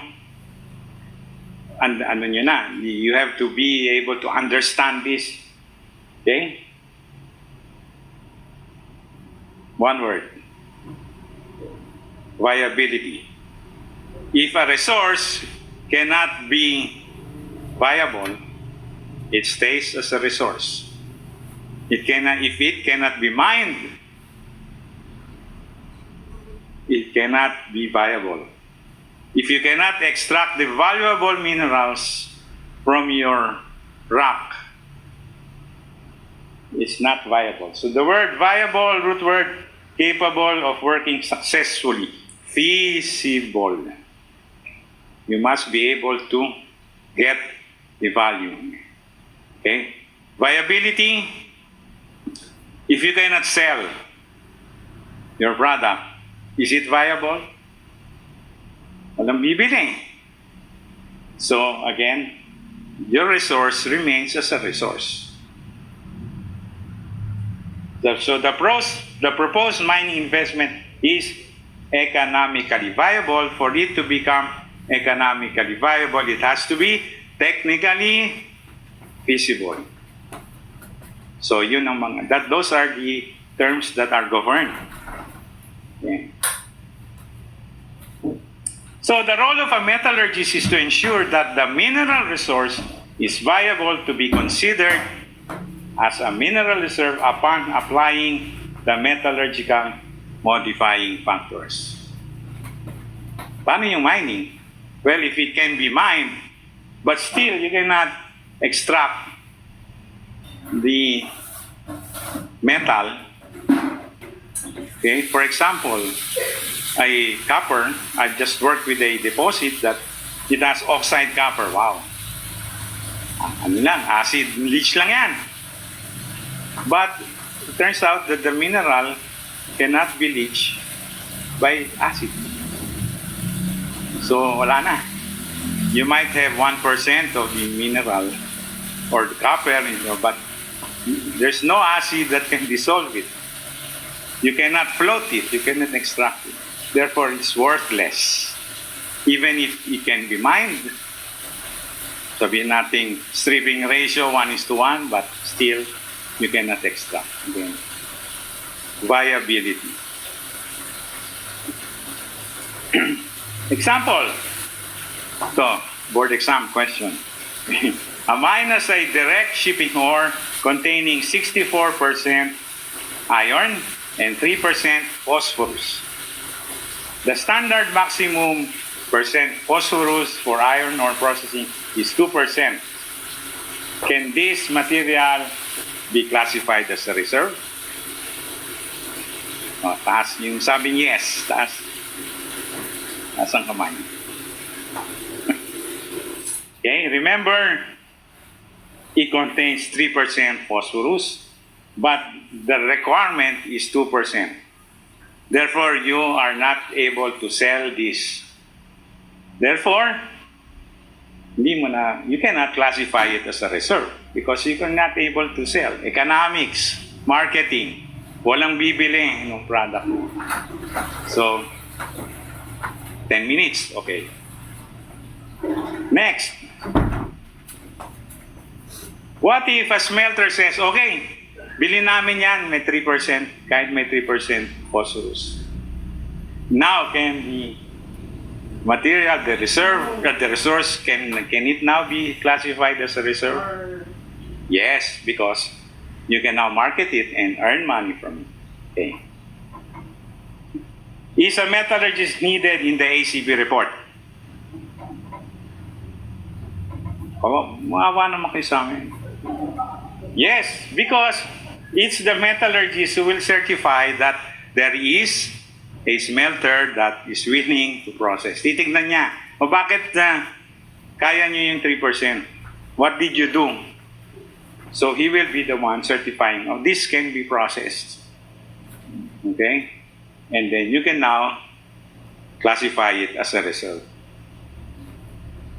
So what are the metallurgical considerations? Si June kasi kinuha lahat ng oras ko. Kaya naging anyway, one is reliance on other experts. Okay, it was mentioned there's a part of the TR, even in TR1, that says there, reliance on other experts. Okay, as Met ACP shall perform work in his area of competency.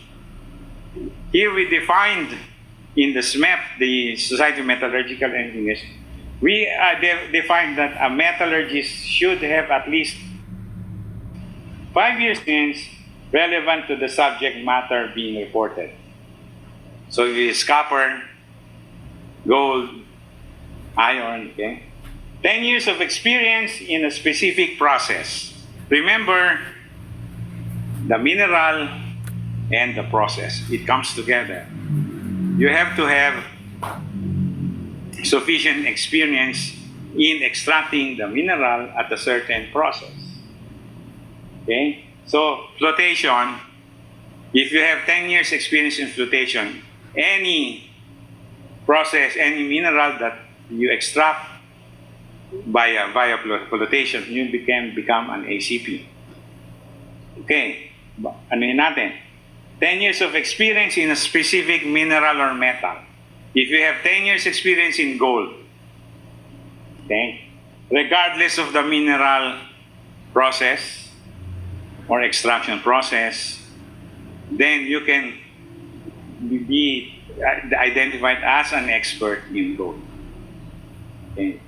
Now, use other experts where necessary, such as related to legal, political, environmental tax matters, and related to valuation and pricing of commodities. You can employ an expert on marketing, okay, somebody related to a trading company, price determination, especially when you negotiate contracts. What is the payable? No, you don't get paid 100%. Like for example, gold, there's a refining charge. You only get paid the payable 96% if you sell it to a smelter. And those are the terms that are provided by the marketing experts. Okay. Yeah. A question. A nickel mine is an ore which can be processed by sulfuric acid leaching. However, the process was developed in a country in Africa, and there is only one operation of that kind in the world. Yeah. Question. Can an ACB METI with experience in sulfuric acid leaching of nickel qualify as an ACB for this project? Remember, it was only Sulfuric acid. isang mina lang, So how can he claim expertise? Unless he worked in Africa. Diba? Or Ukraine, So, yan. Some of the questions. Okay, assessments of the modifying factors are at the minimum level of a pre-feasibility study.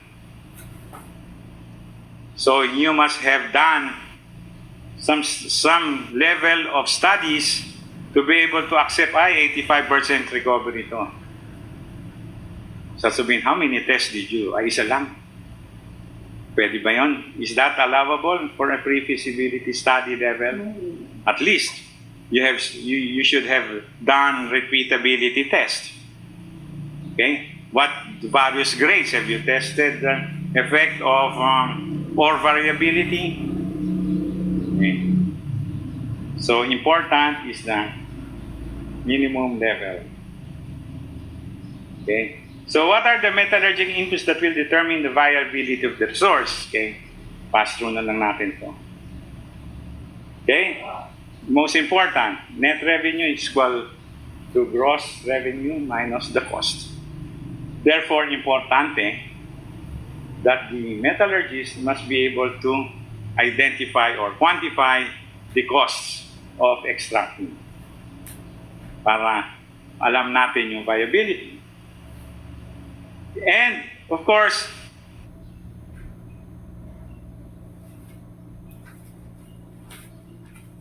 what do we have? Does the mineral have to go through to be able to be extracted? Then, what are the metallurgical parameters and factors? Plant throughput, recovery, cost, capex. How much does your plant cost, your equipment? How much does the investor have to invest? Diba? For those who are into economics, NPV, product quality. What is your concentrate? Grade. 20%, 30% copper. Your gold. Is it 900 fine? Okay. And then, top penalty elements. So, if not, why not? If your ore, say, Tampakan is energized, so may arsenic. Okay, so whether you like it or else, when you recover the copper, may arsenic yan. So you have to declare. Okay, for arsenic, the cutoff grade is 6,000 ppm, parts per million. Beyond that, hindi na tinatanggap ng smelter. Unless, of course, they have another source, like a carbon copper, very clean ng ore. They just blend it. But again, it depends on the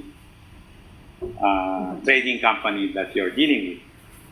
Okay, lead, zinc, mga penalty elements yan. So you get penalized, so bumababa yung net smelter return mo. So that affects your, again, revenue viability. Okay. Of course, important is something in a saying, ayaw na. Okay, sample prep, analytical procedures, quality assurance of your laboratory. Are they appropriate and adequate for the style of mineralization being assessed? Okay. Then metallurgical test works, characterization studies, preferred processing route, and reliability of the test work. Was it done by a competent lab? O baka naman sa garahe lang yung laboratory? Diba? Okay? Confirmatory and variability testing. You must be able to test your material with different types of ores. High grade, low grade, with oxide, clean ore, etc. Fine, coarse. Okay. So what can go wrong? Ito na mga risks. Domains within the ore are not understood. So very important yung mining engineering, defining the ore domains. Anong grade nito? Nandito ba yung oxide mo? And then, with the mining plan. Testing is done on representative composites. Dapat, the geology and the mining engineers work together. This represents the whole ore body. Testingin natin. Then, failure to identify process contaminants. For example, if your water is not clean, may clay, o de contaminated na yung process mo. You have to be able to identify that. And inability to handle ore types as per mining schedule or variability. And process water chemistry differs from the lab. Ginamit mo sa lab, ionized or distilled water. Sa planta mo, process water galing ilog. So, again, different results. Project infrastructure considerations. Okay? Or processing facilities, tailing storage facilities, environmental structures. Like for gold, you have your detoxification for cyanide. For power and utilities, of course, milling requires power. Workshops, water treatment, okay? Market studies. Market studies form the basis of revenue assumptions. Kasi binibenta natin. Penalty elements in materials, I've mentioned that. Okay, environmental permitting. Okay, economic analysis. Okay, normally for price, we use the average, 3-year average. Okay. Ito, rounding off. Minsan, grade, 1.25678. Dapat 2 significant figures lang. 1.2%. Okay? And then this, again, standard ano naman to, from conceptual to studies, it's the level of accuracy of your information, lalo na pricing ng equipment. Normally, when you start, you request for quotations 5 years before.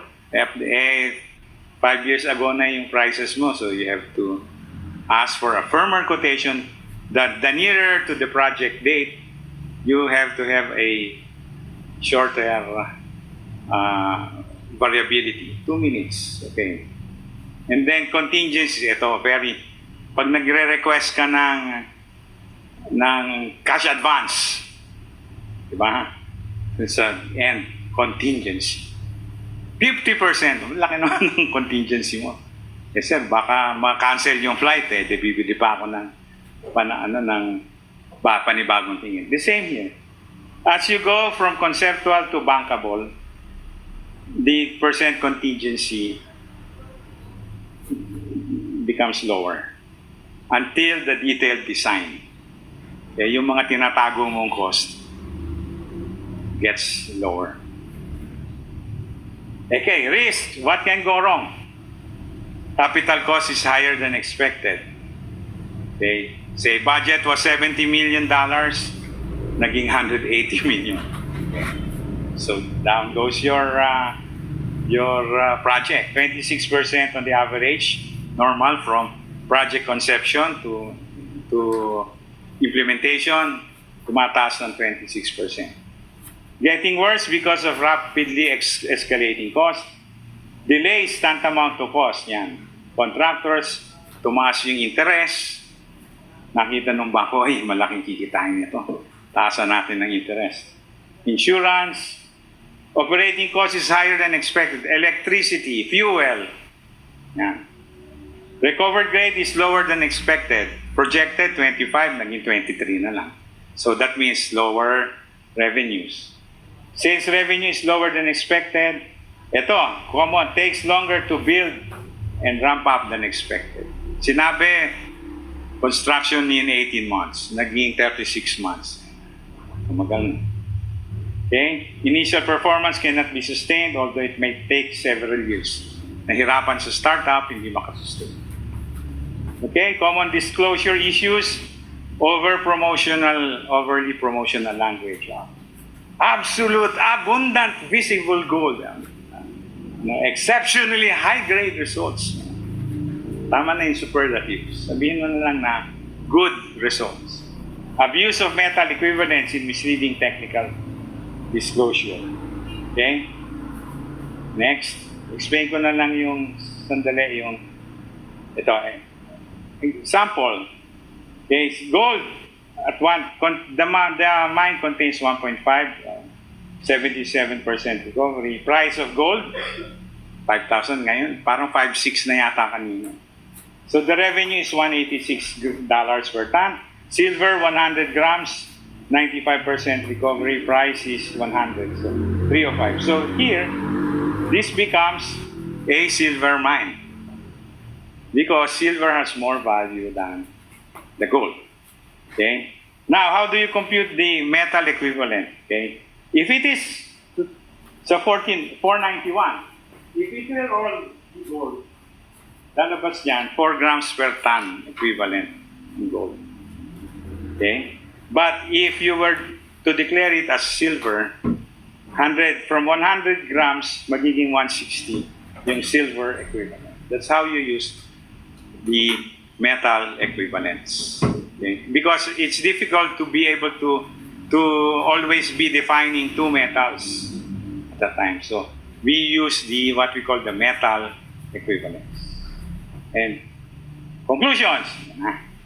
The role of the metallurgist in the PMRC compliance applies to projects where the mine output is to undergo a process treatment. Okay? So kung DSO, kalimutan nyo na kami. Sige, tuloy na kayo. Okay? The ACP metallurgist can perform the task of the lead ACP, especially if the viability of the mining project relies heavily on the successful extraction of the valuable mineral or metal. Okay, so dito lang mga times na medyo kami sikat. Pero most of the time, geologists and the mining engineers are the principal ACPs. And otherwise, as mining projects often involve multidisciplinary teams, the ACP methodologies can perform secondary roles as contributor to the assessment of the modifying factors which determine the mineral reserve, as long as the professional fee is equals to okay, so I think that's it.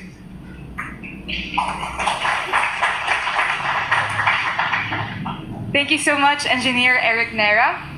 Once again, you may send your questions through the QR code being shown on the screen, or our Zoom participants may also check the chat box for the QR code, while our on-site guests may scan the QR code placed on your tables. The questions you have sent through the QR code or the link will be discussed during the panel discussion right after our last presentation, which I'm about to introduce now. To round out our deep dive into the technical reports, we have an ACP mining engineer to walk us through the TR Form 2, or the Technical Report on Economic Valuation and Mineral Reserves. Engineer Marcelo A. Bolaño is a member of the Standards and Training Subcommittees of the PMRC Committee. He has over 55 years of experience specializing in engineering and field experience, management and technical consultancy in civil and mining engineering, mine management, development, and valuation. May we now call on Engineer Mars Bolaño.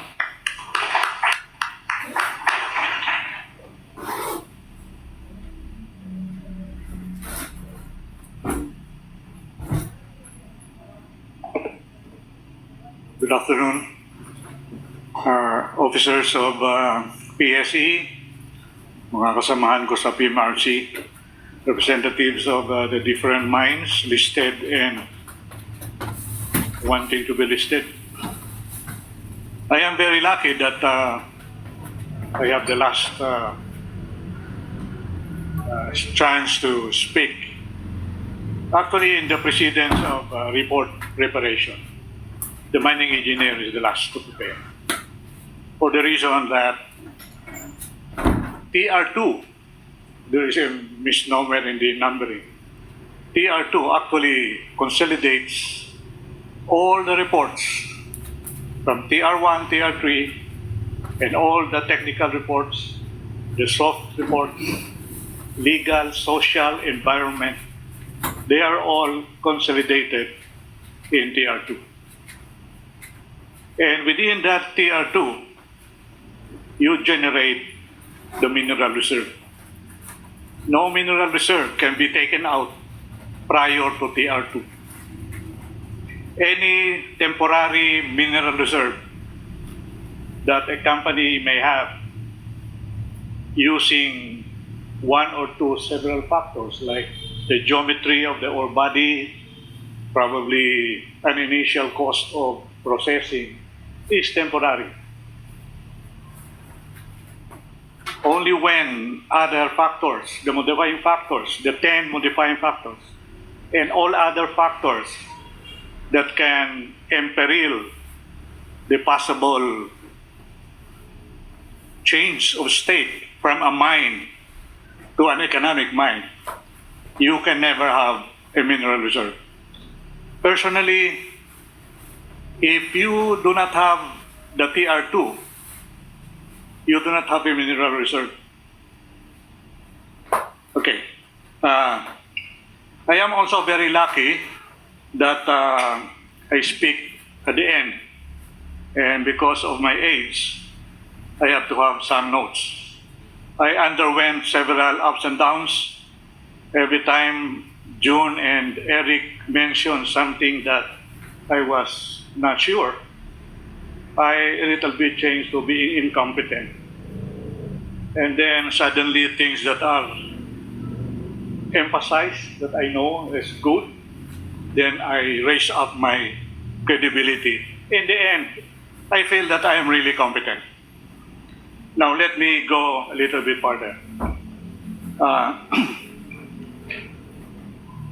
What is the learning outcome that I expect from you attending this? Well, of course, the appreciation of the format and the substance, the content of the PMRC TR Form 2 by the mining company, those who wants to be listed, and their ACPs. That it is TR2 that delivers and generates the mineral reserve. That it is TR Form 2 using TR1, TR3, and all the technical reports that determines the economic viability of the project.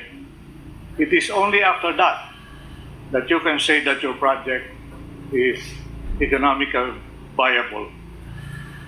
It is at that stage where all the data and information have come in that you input into that final process called feasibility process. I have to mention that in the three technical reports, you put in a little bit of economics into it. In TR1 for geology, the geologist must converse or coordinate with the mining engineer so that they can talk a little about the potential extraction economics. The RPEEE, na naging RPEE na lang. And the geologist must also talk with the metallurgist. Along the way, there has to be a symbiotic relationship between the three experts. TR2 can never be a TR2 without the mining engineer talking to the geologist and the metallurgist. Not just reading the reports, but even while TR2 is being prepared, the mining engineers have to go back and consult with the geologist and the metallurgist. As you have noticed, my presentation has no outline. I am talking ad lib. As important things as has been mentioned minutes ago, it comes to my mind what could probably be more important that can elicit some questions into the minds of mine owners and companies. So that's how I present this. Sometimes I would refer to my código, and sometimes looking at Eric and June, it will remind me of something important. Okay. So what is this has been tackled, the difference between mineral resource and mineral reserve. I use this as a physical representation of what a mineral resource is. If you have studied your physics, there is what is called a field. A field is a field. Everything is there, and the geologist would be putting in qualifications for every point in the resource. It has points of quality. It is in the field.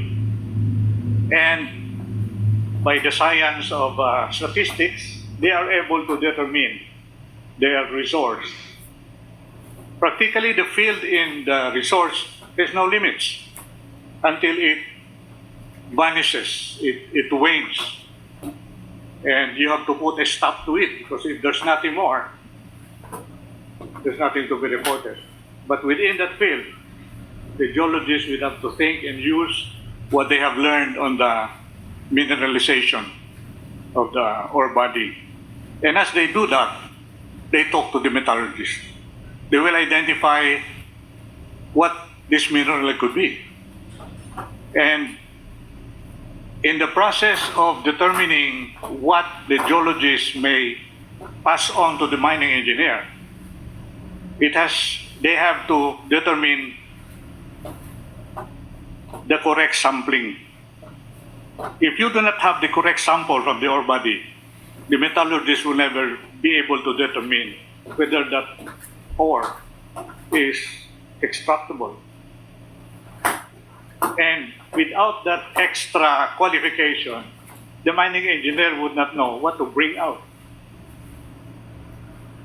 So in the design of the mineable, the mining engineer has to be properly guided by the geologist and the metallurgist. There is no jumping to a conclusion.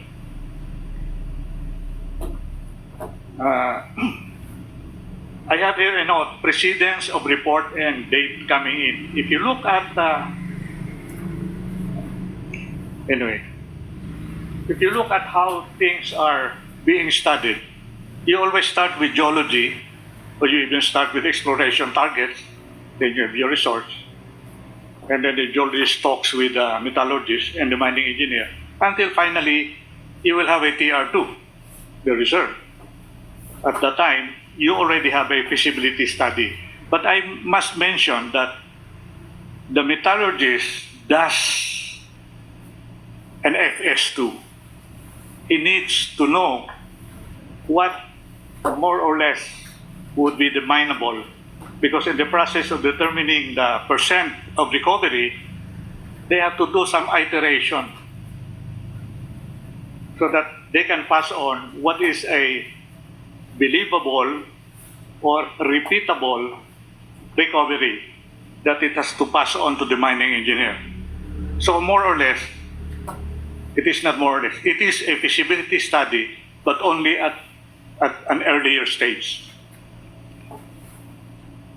And next page, please. It has been that thing, very important, always mentioned, you know all of that. Now, there is something here that I want to.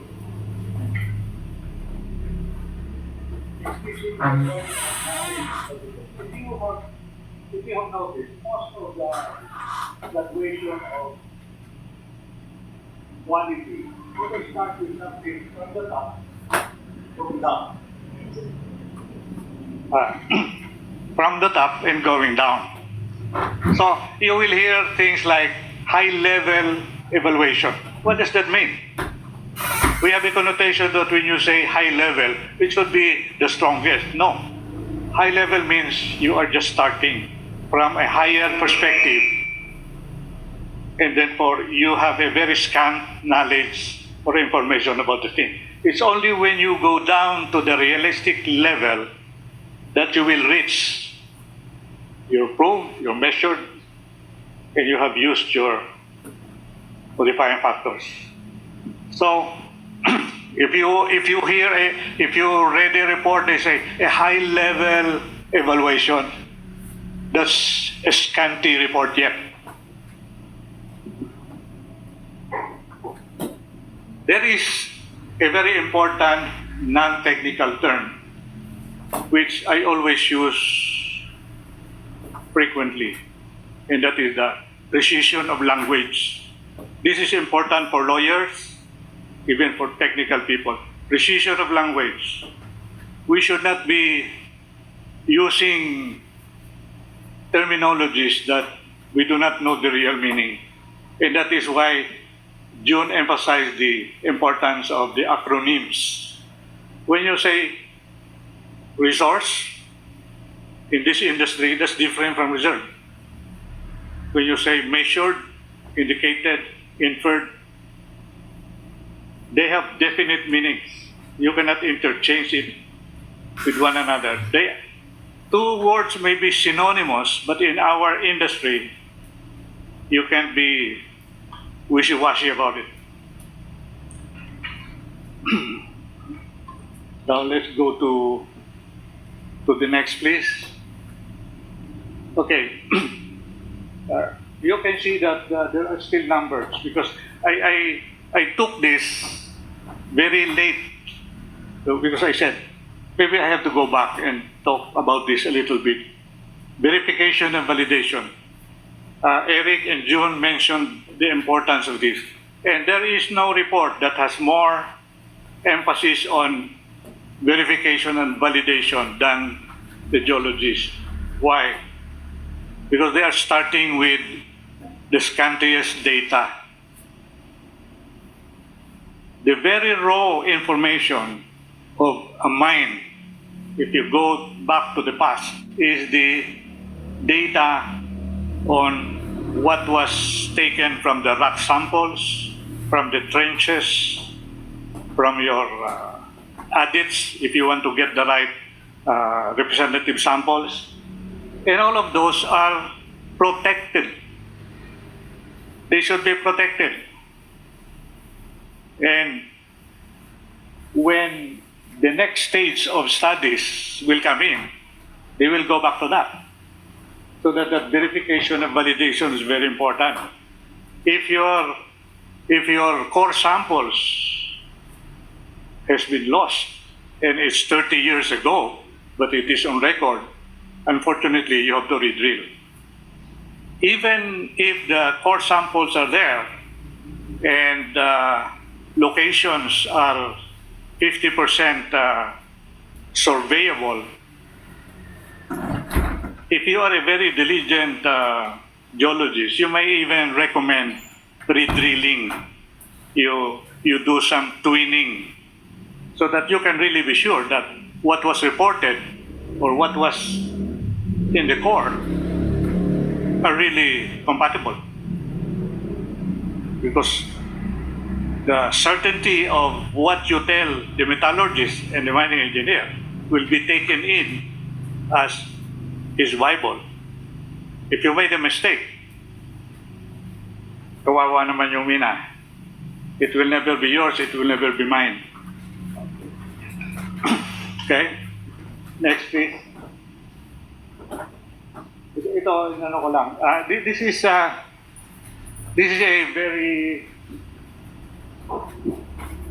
a very strong mantra for our industry. And I added some words to emphasize. In materiality, it should be essential, and it is critical to the project.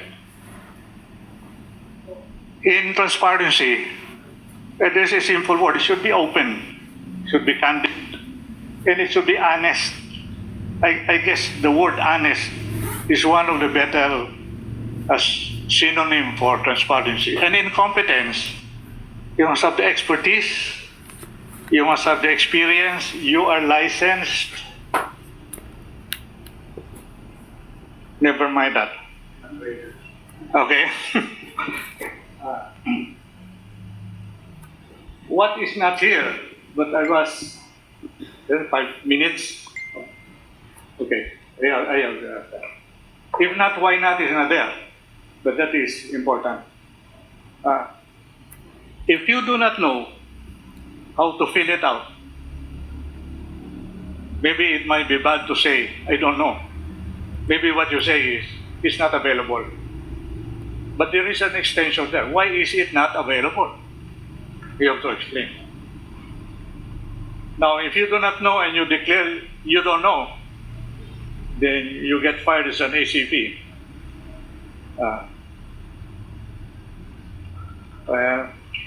Let's go to the next. Next, the LOMP. Okay. This is, even in our industry, this is a word that has been lately emphasized. And I remember when this was presented by Rolly, the life of mine plan. What is a life of mine plan? The life of mine plan is actually a representation of all the things that describes the project, the roadmap. And what is there? You should have the resource, you should have the reserve, you should have a mine production plan in regularity, short term, long term, and you should have a table of when you will have a bonanza of recovery, when you will have lean years where practically your income is low. That is the life of mine. In some cases, the life of mine is sometimes used on a limited basis, only for the ore body. But in reality, it should be the entire project.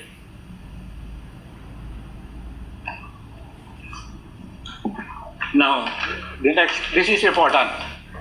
This is not in our, I call this out from our researchers. Metallurgists and geologists have contributed to all of this. As you can see, I also use that direction of data being scanty and well-founded. High level is there, low level is there, but this is where the data is really good to be consistent. So in the level of studies, you also go down from conceptual or scoping, then you have the pre-feasibility, you have the feasibility, and then you stop, and this is now another change of regime. This is when you have decided that you have a mining project, your board has decided to fund it, and then you go to a designing office. You do detail engineering. And then, of course, you have development. If you look at this, PMRC TRs in our code says pre-feasibility level. But in reality, from the rigor that the ACPs have given geology and metallurgy, you are beyond pre-feasibility. If some of you has that capacity to quantify even those that are not quantifiable, if you place a line here and a line here, PMRC level is minimum of this, and the next is this. It could be something like this. We are somewhere here. Okay? And I have 2 minutes. I'll jump to discussion and conclusion. I will jump off from what June had mentioned. There should be a go to conclusion and discussion, please. Sige pa. Sige pa. Yeah. There should be a systematic flow of information from the discussion and conclusion going to the recommendation. You cannot be jumping from something which you have not discussed yet and made a decision. So,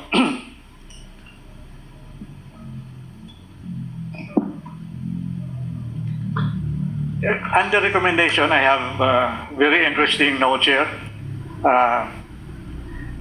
What should the company do to improve the economic potential? From what you have learned about the project, there could be some positive and negative factors. What do you recommend? What should the company do to mitigate the threats and lower the risks, even eliminating such risk if possible? And what processes are still open for alternative options to ensure projects can benefit picking up from the base case? A PMRC TR means that you may have things that are still open for options. If you go beyond to feasibility level, almost all the options are already determined. You know that it should be mined by open pit. You know it should be recovered using this particular recovery. Probably your other open options are the locations of your tailings dam, or probably how long the mine life should be, but most of it are already known. Am I done? I have 1 minute. Okay. It will take me 1 minute to look for it. Let's talk about the qualification of an ACP for mining. When you do a TR2, it is a combination of several expertise. So, for example, if I do a mineral reserve and economic assessment, my team consists of the following: an ACP for mining. I may have another ACP to review my work. I consult with the geologist, I consult with the metallurgist, I have a CPA or an accountant with me. I talk to social scientists, I talk to lawyers. In marketing, especially if you're doing direct selling.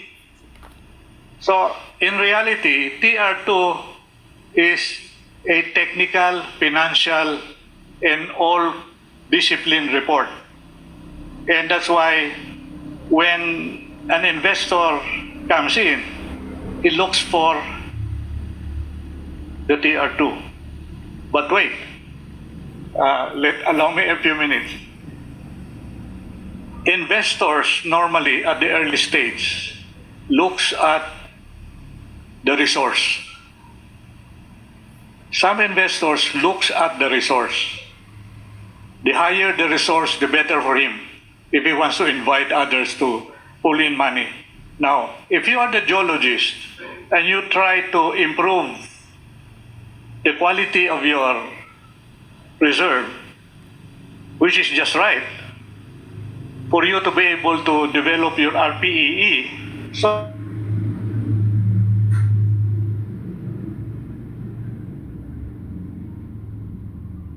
compute for your resource cutoff grade. The moment you impute your resource cutoff grade, you lessen your resource. However, a discriminating investor would know that if before he knew that it was 1 billion tons, today it is only 500, but the grade is there. So there is quality. But it is for the mining company to choose which way.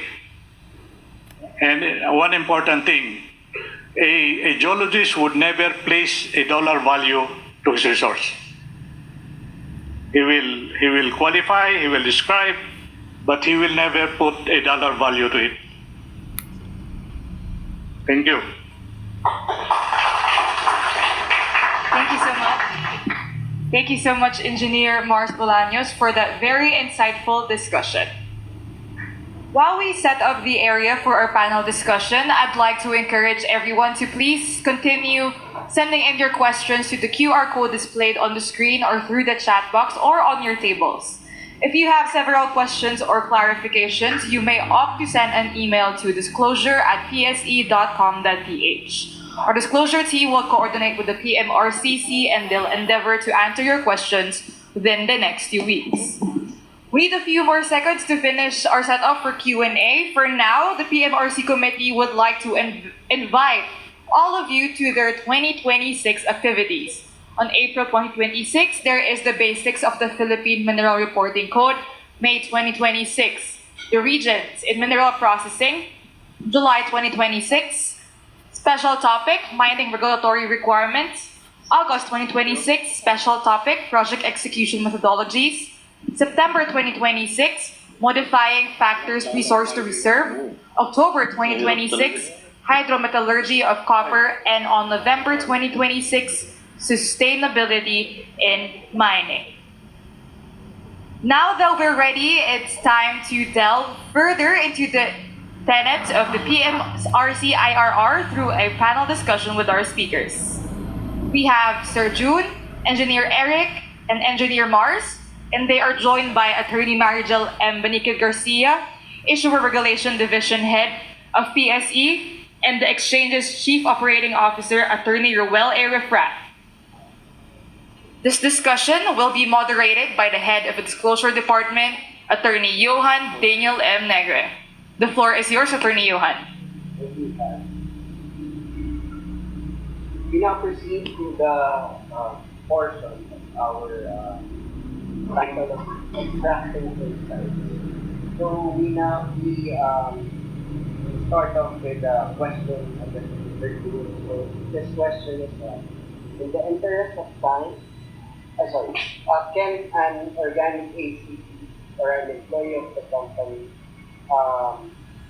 sign technical reports without incurring issues regarding conflicts of interest? Yeah, okay. Yes, it is allowed. In other jurisdictions, like in Canada, only independent, competent persons can do it. But in the Philippines, that is allowed. And even in Australasia, it is allowed. Especially in the Philippines, we don't have enough ACPs.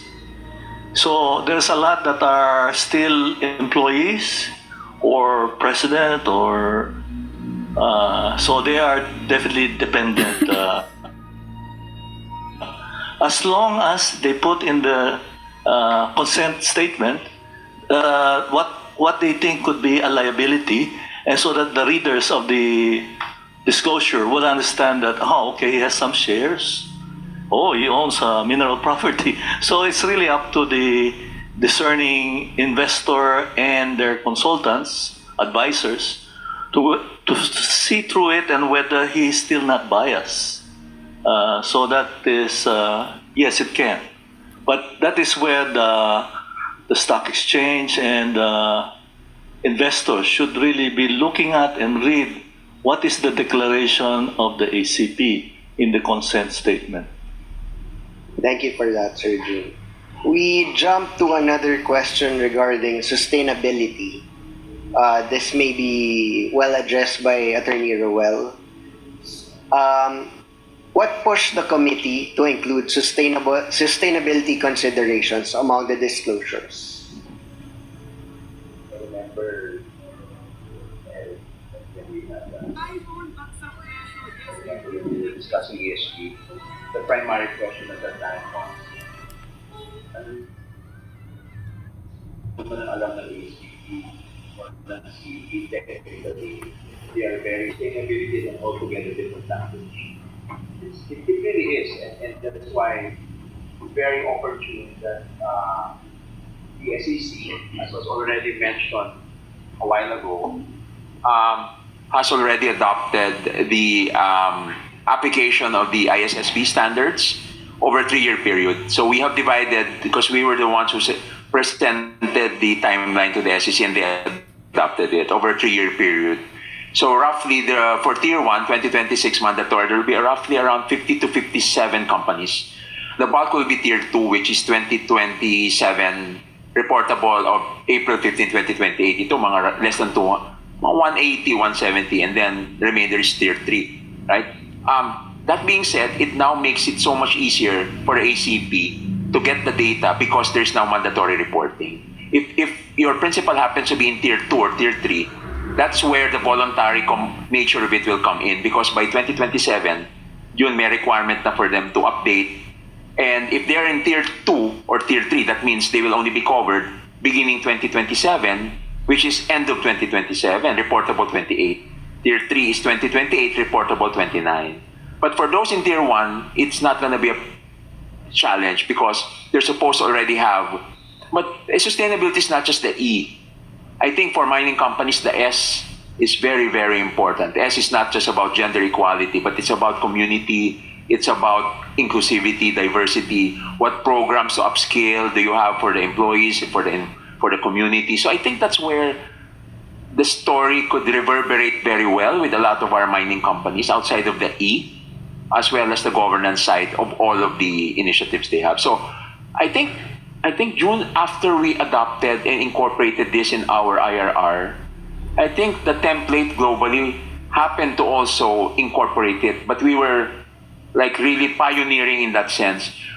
And the way we worded it sa IRR is merong period within which this will become mandatory, whichever comes first, no? And it so happened, inapproved na ng SEC. So that's why, as I mentioned, may tiering na tayo. But if it were a prolonged discussion, that will probably be challenging. That's why we made it lang voluntary for 2 years, no? Naglagay tayo ng transition period. Yeah, thank you. Thank you, sir. Another sustainability question, sir. What forms of assistance or training can the committee or any of its members provide to covered companies? I think here, when you think about sustainability, people confuse it with corporate social responsibility. It's not that. Sustainability here will require you to upskill not just the language, but what standards to report. We have reporting standards. We work with the UNSSE. We also work with the UN Women. We work with IFRS, which is the author of the ISSB. So we do have training programs. We haven't yet done there will be materiality issues per industry. So I think I think this gave us maybe a very good idea to have a mining industry-specific training for the E, the S, and the G. I think we can do that, Jel. Kaya namin, ready kami with our messaging because we will pull in subject matter experts and we already have relationships. So I think we should do that this year for particular, the same way we did this. It's really a training, upscaling. And a lot of it will require strategic adoption by the board because it cannot be hodgepodge na halo-halo. There has to really be a roadmap to 2050 for the E. If you want to be carbon neutral, net zero, maybe it's something that you already have, but it's one thing to have it and do it, but not report it. Iba yung reporting kasi ng ISSB, right? And that will be appended to your annual report. Otherwise, that will not be considered filed. So the sustainability report chapter is a separate write-up that as ACPs in attendance today, you can pull data from that when you submit the technical reports. Right? So, but again, I think we are with you in terms of training because ourselves, we're also doing that because we are going to be Tier 2. PSE is a listed company. So it's the same situation that your principals are in. We are exactly in the same situation. So training talaga. We cannot help you with the tools because yun may bayad, yun may mga licenses. There are a lot of tools out there that will allow you to suddenly input the data, or say greenhouse gases, so scope 1, 2, and 3, and then it will generate a sustainability report. Kami, the way we will do it is we will collate the data as we have already been collating it, and then we will write it manually. But there are tools already there that you may have resources already to make it a little bit easier for you to generate a sustainability report. Yung iba nga will interpret pa in Chinese, so iba-ibang language. It's already readily available. Thank you, sir. For the next question, this question may be addressed by Attorney Gel. If a listed company conducts capital raising in the middle of the year, but has already filed the reports on or before January 13, 2027, does the company need to file again? It actually depends. If the listing date of the securities is within 18 months from the cutoff date of the report, then they can still use the report they filed in January 13, 2027. So yun. So may validity period kasi yung technical report. So assuming you filed the report on January 13, 2027, and then you file a listing application, let's say March, for example. But the date of your technical report could be January 13 nga. So January 13. So yung So yung kunwari January 13 yung report date. Yung cut-off date niya would be sometime before pa, diba? Yeah, previous year. Yes. So, kunwari yung cut-off date niya. So, you have to make a distinction, no? So, there's a cut-off date for the data in the technical report. So, that's where we count the 18 months, not from the date of the report. So, magkaiba yon. So, you reckon the 18 months from the cut-off date for the data used in the report. And then you count backwards, listing date, target listing date, then 18 months pa atras to the cut-off date. So, pwede mo gamitin yung technical report pag ganon. But otherwise, you have to prepare a new one for the listing application. Thank you, Attorney Gel. It was mentioned earlier repeatedly about the penalties, Attorney Gel. What is the penalty for listed companies not meeting the deadline? Sir Jun, kasi paulit-ulit sa penalty. No, we don't want to scare the listed companies. No, we actually conducted this seminar because we wanted to at least help the companies be familiar with the requirements so that we can avoid imposing penalties. Kasi syempre, as the exchange, we are not in the business naman of imposing penalties. We are actually your partners in promoting yung good governance, ganyan, transparency in the market. No? But to answer the question, for technical reports, we consider them as unstructured reports. So yung penalty doon, first violation, let's say, 50,000. Second violation, parang 75 ata or 100, naka-scale siya. Ganon. So, for unstructured reports yun. For structured reports like the annual report naman, quarterly reports, ganyan, based on assets, yung penalty namin for that one. So, depende sa assets ng company. Meron kang basic fine plus daily fine. Yes, with a maximum. With a maximum cap per year per violation. Parang ganun. So you can look at Article 8, Sections 1 and 2. So Section 1 for the structured reports, Section 2 for the unstructured reports. Yun, andun yung penalty scales for all disclosure requirements. Yes, sir.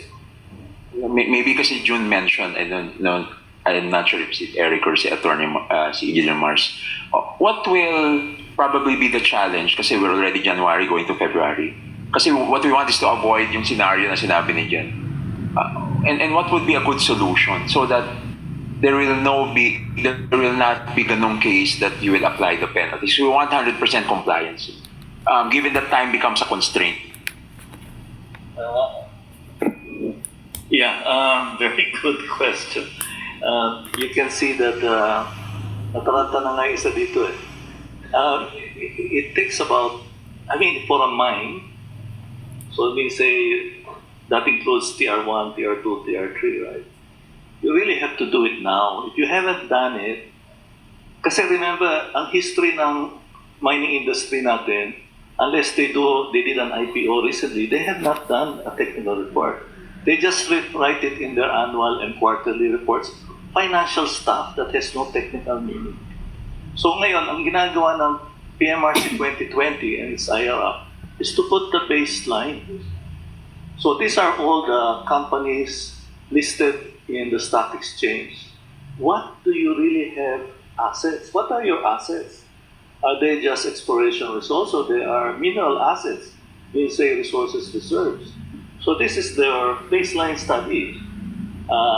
So now, it's really a big problem because we can see that the mining company probably has several exploration projects scattered all over the archipelago. So it's a big task. So just for a mine, you should be probably, and usually companies have an end date on updating their resources and reserves. So usually they follow the calendar year. So that they will report to the AGM, to the annual general meeting in the next year, right? So usually it's calendar year, end of December, they would have finished the upgrade of the resources reserve for that land. So really, they should be preparing at least maybe 6 months. By June, they should be preparing that. But if they have several prospects in various level of being developed towards becoming a mine, that's a lot of work. And if they don't have a lot of ACPs, it's okay to have an AC, but they must have a lot of technical people to do it. So you should line up really now and get ACPs if you don't have enough of them. So it is not to alarm people, but if they have a base and they all have mines, you're going to produce 15 technical reports by January 2026. So it's really serious. That's why we have this seminar, right? This forum is to alert all of you guys that this is really going to happen, so that we are world class. Okay. Thank you. May I add? Yes, please. The onus of complying rests on the compliance officer. My recommendation is that the compliance officer fortifies the team. You get extra. You can never do that with what you have today. And that may only be temporary. The moment you have the base data, it will already be smooth. The first year would be the challenging year. May I also add?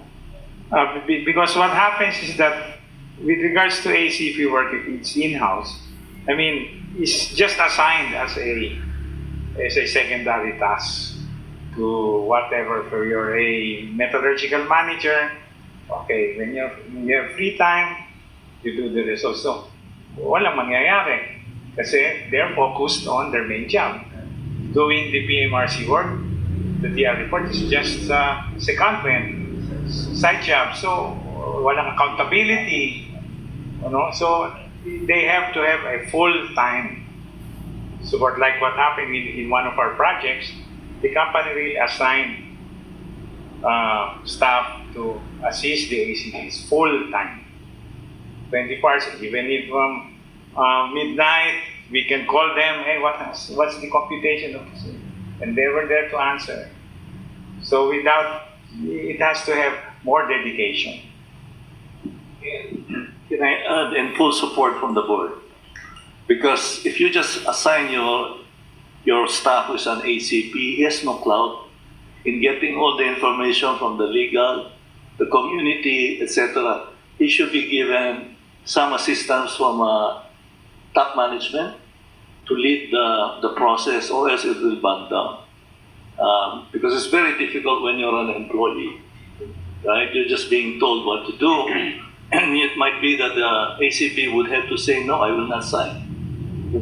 So I hope that will not happen. So for the listed companies,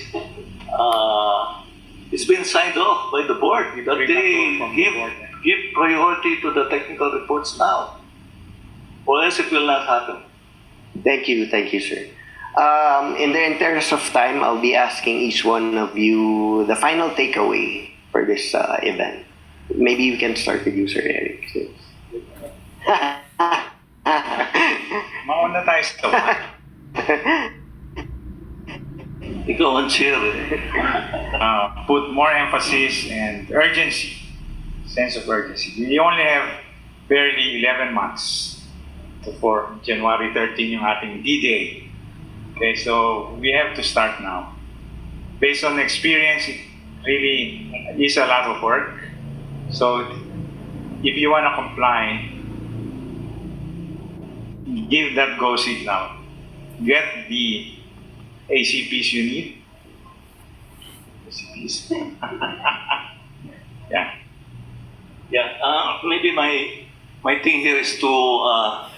This is a moment of test for the Philippines. Whether can we be at par with other countries? They're looking at us now whether we will be successful in this one. It's a very great undertaking that most of the CRISCO members haven't done so. So if we are able to pull this off, and we have a very good standard, the Philippines will be a leader of CRISCO. But if we cannot do this, then we can say we have all the nice codes, but we lack the implementation, then we are just a mediocre member of CRISCO. So look at it in such a way that you want the Philippines to be the limelight of the world in the mining industry, please. We have one of the best codes in the world. So we cannot do it on our own as PMRC committee. The stock exchange cannot do it on their own. There has to be a collective effort. You know, an effort to improve the minerals industry's transparency and material and competence push. That's all. I look at this and maybe many will agree. The ACP work should be institutionalized. There were decades before when we are not required to have safety departments. We were not required to have enviro departments.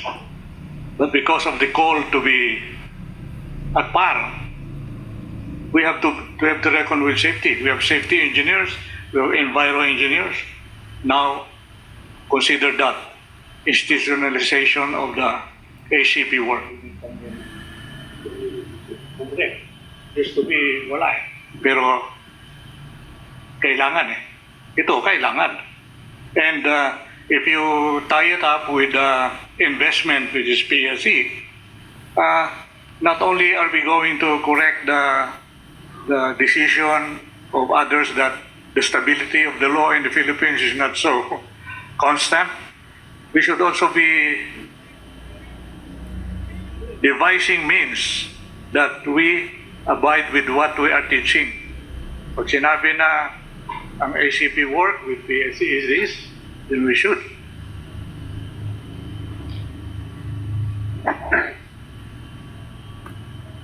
Yeah, for us naman, we just wanted to emphasize that compliance is there's nothing to be scared about compliance, no? But I guess we just wanted to emphasize na you have to put a premium on compliance. Hindi siya pwedeng template lang.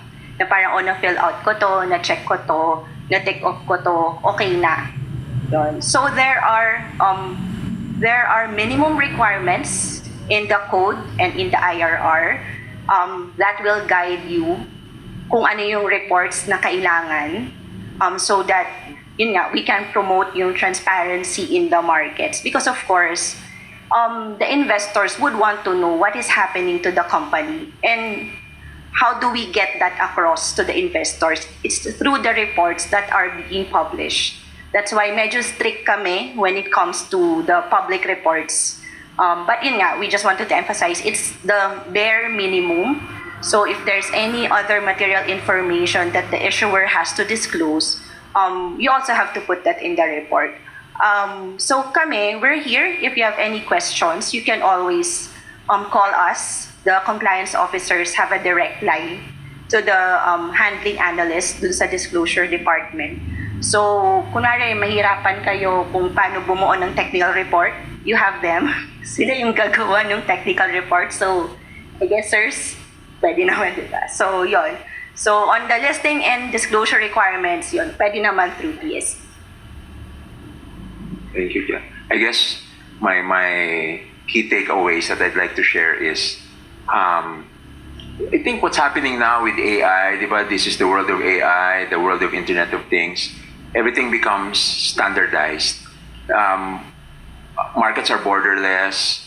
Investors are now easily accessible, hopefully, to different markets. So it requires a standardization of the language of investments. And if we can communicate this to our board, that this is about us becoming more investable as a listed company, which also will allow the market to be more transparent. Kasi like what's happening in Indonesia now, right? MSCI made a big announcement 2 days ago, 9% down kagad yung market, nag-resign na yung CEO. Because now they're questioning the reliability of the free float data that is being given by listed companies because of opaque structures, legal, who really is the beneficial owner. It's no different from this story. When BREX happened in Indonesia, unfortunately, again, di ba? Si Michael de Guzman was at the heart of that. Filipino, alam natin yung story. So again, di ba, you play around with the samples, but you paint a picture different from what really is verifiable and credible. So this is why this has to be not a compliance issue.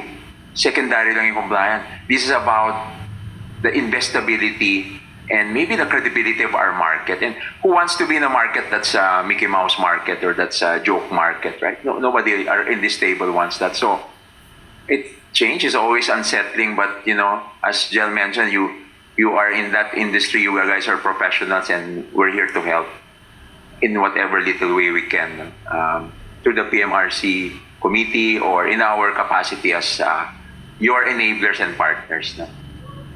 Don't look at us as policemen. We're here to make sure that everyone's compliant, and it's easier said than done, I know that, but I guess this is where we really just have to create a virtuous circle where change becomes very, very enabling to all of us. And pangyabang din natin sa mundo para hindi naman puro flood control scandal. It's the Philippines with a very good PMRC IRR. Diba? We are demonstrating interoperable standards, everything aligned with best practices. Thank you. Thank you once again, everyone, for your valuable insights. I turn over now the mic to Kat. A round of applause, please, to our panelists. Thank you very much to Sir June, Engineers Eric and Mars, Attorney Roel, and Attorney Jel, as well as to our moderator, Attorney Johan, for that productive discussion. You may now go back to your seats.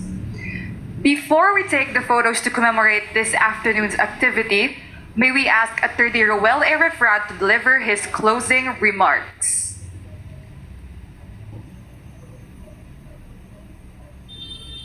I think everything that needs to be said has been said. But maraming salamat for taking valuable time out of your afternoon on a Friday to be in BGC. I guess this is just the start. Whatever comes out of this, hopefully, sana ang mangyari is 100% compliance by next year. let's commit that to be our goal, di ba? You don't want to, not that it will probably make any, the task any less difficult, because I know it could be daunting. Then the last thing you want is to rely on an extension. Di ba? Parang sa tax return filing. Because the rules are already there. Hindi naman yung magpapa-extend ka last minute because, as June mentioned, you have 15 reports or more. So, please bounce off ideas with us because we want to also see what we can do so that maybe it's through the committee or maybe one way or the other, baka naman misinterpret what we are requiring as a disclosure outside of what the substance should be, right? And I think si Engineer Mars mentioned the compliance team has to really be in lockstep with you on this one. Really, they have to drive this because that answers directly to the board. Ang compliance directly reporting to the board dapat, of course, to the committee. And it is the board that will have to buy into this project because, again, it's a confidence issue. And the theme of 2025 for the Philippines has been lack of confidence, lack of credibility.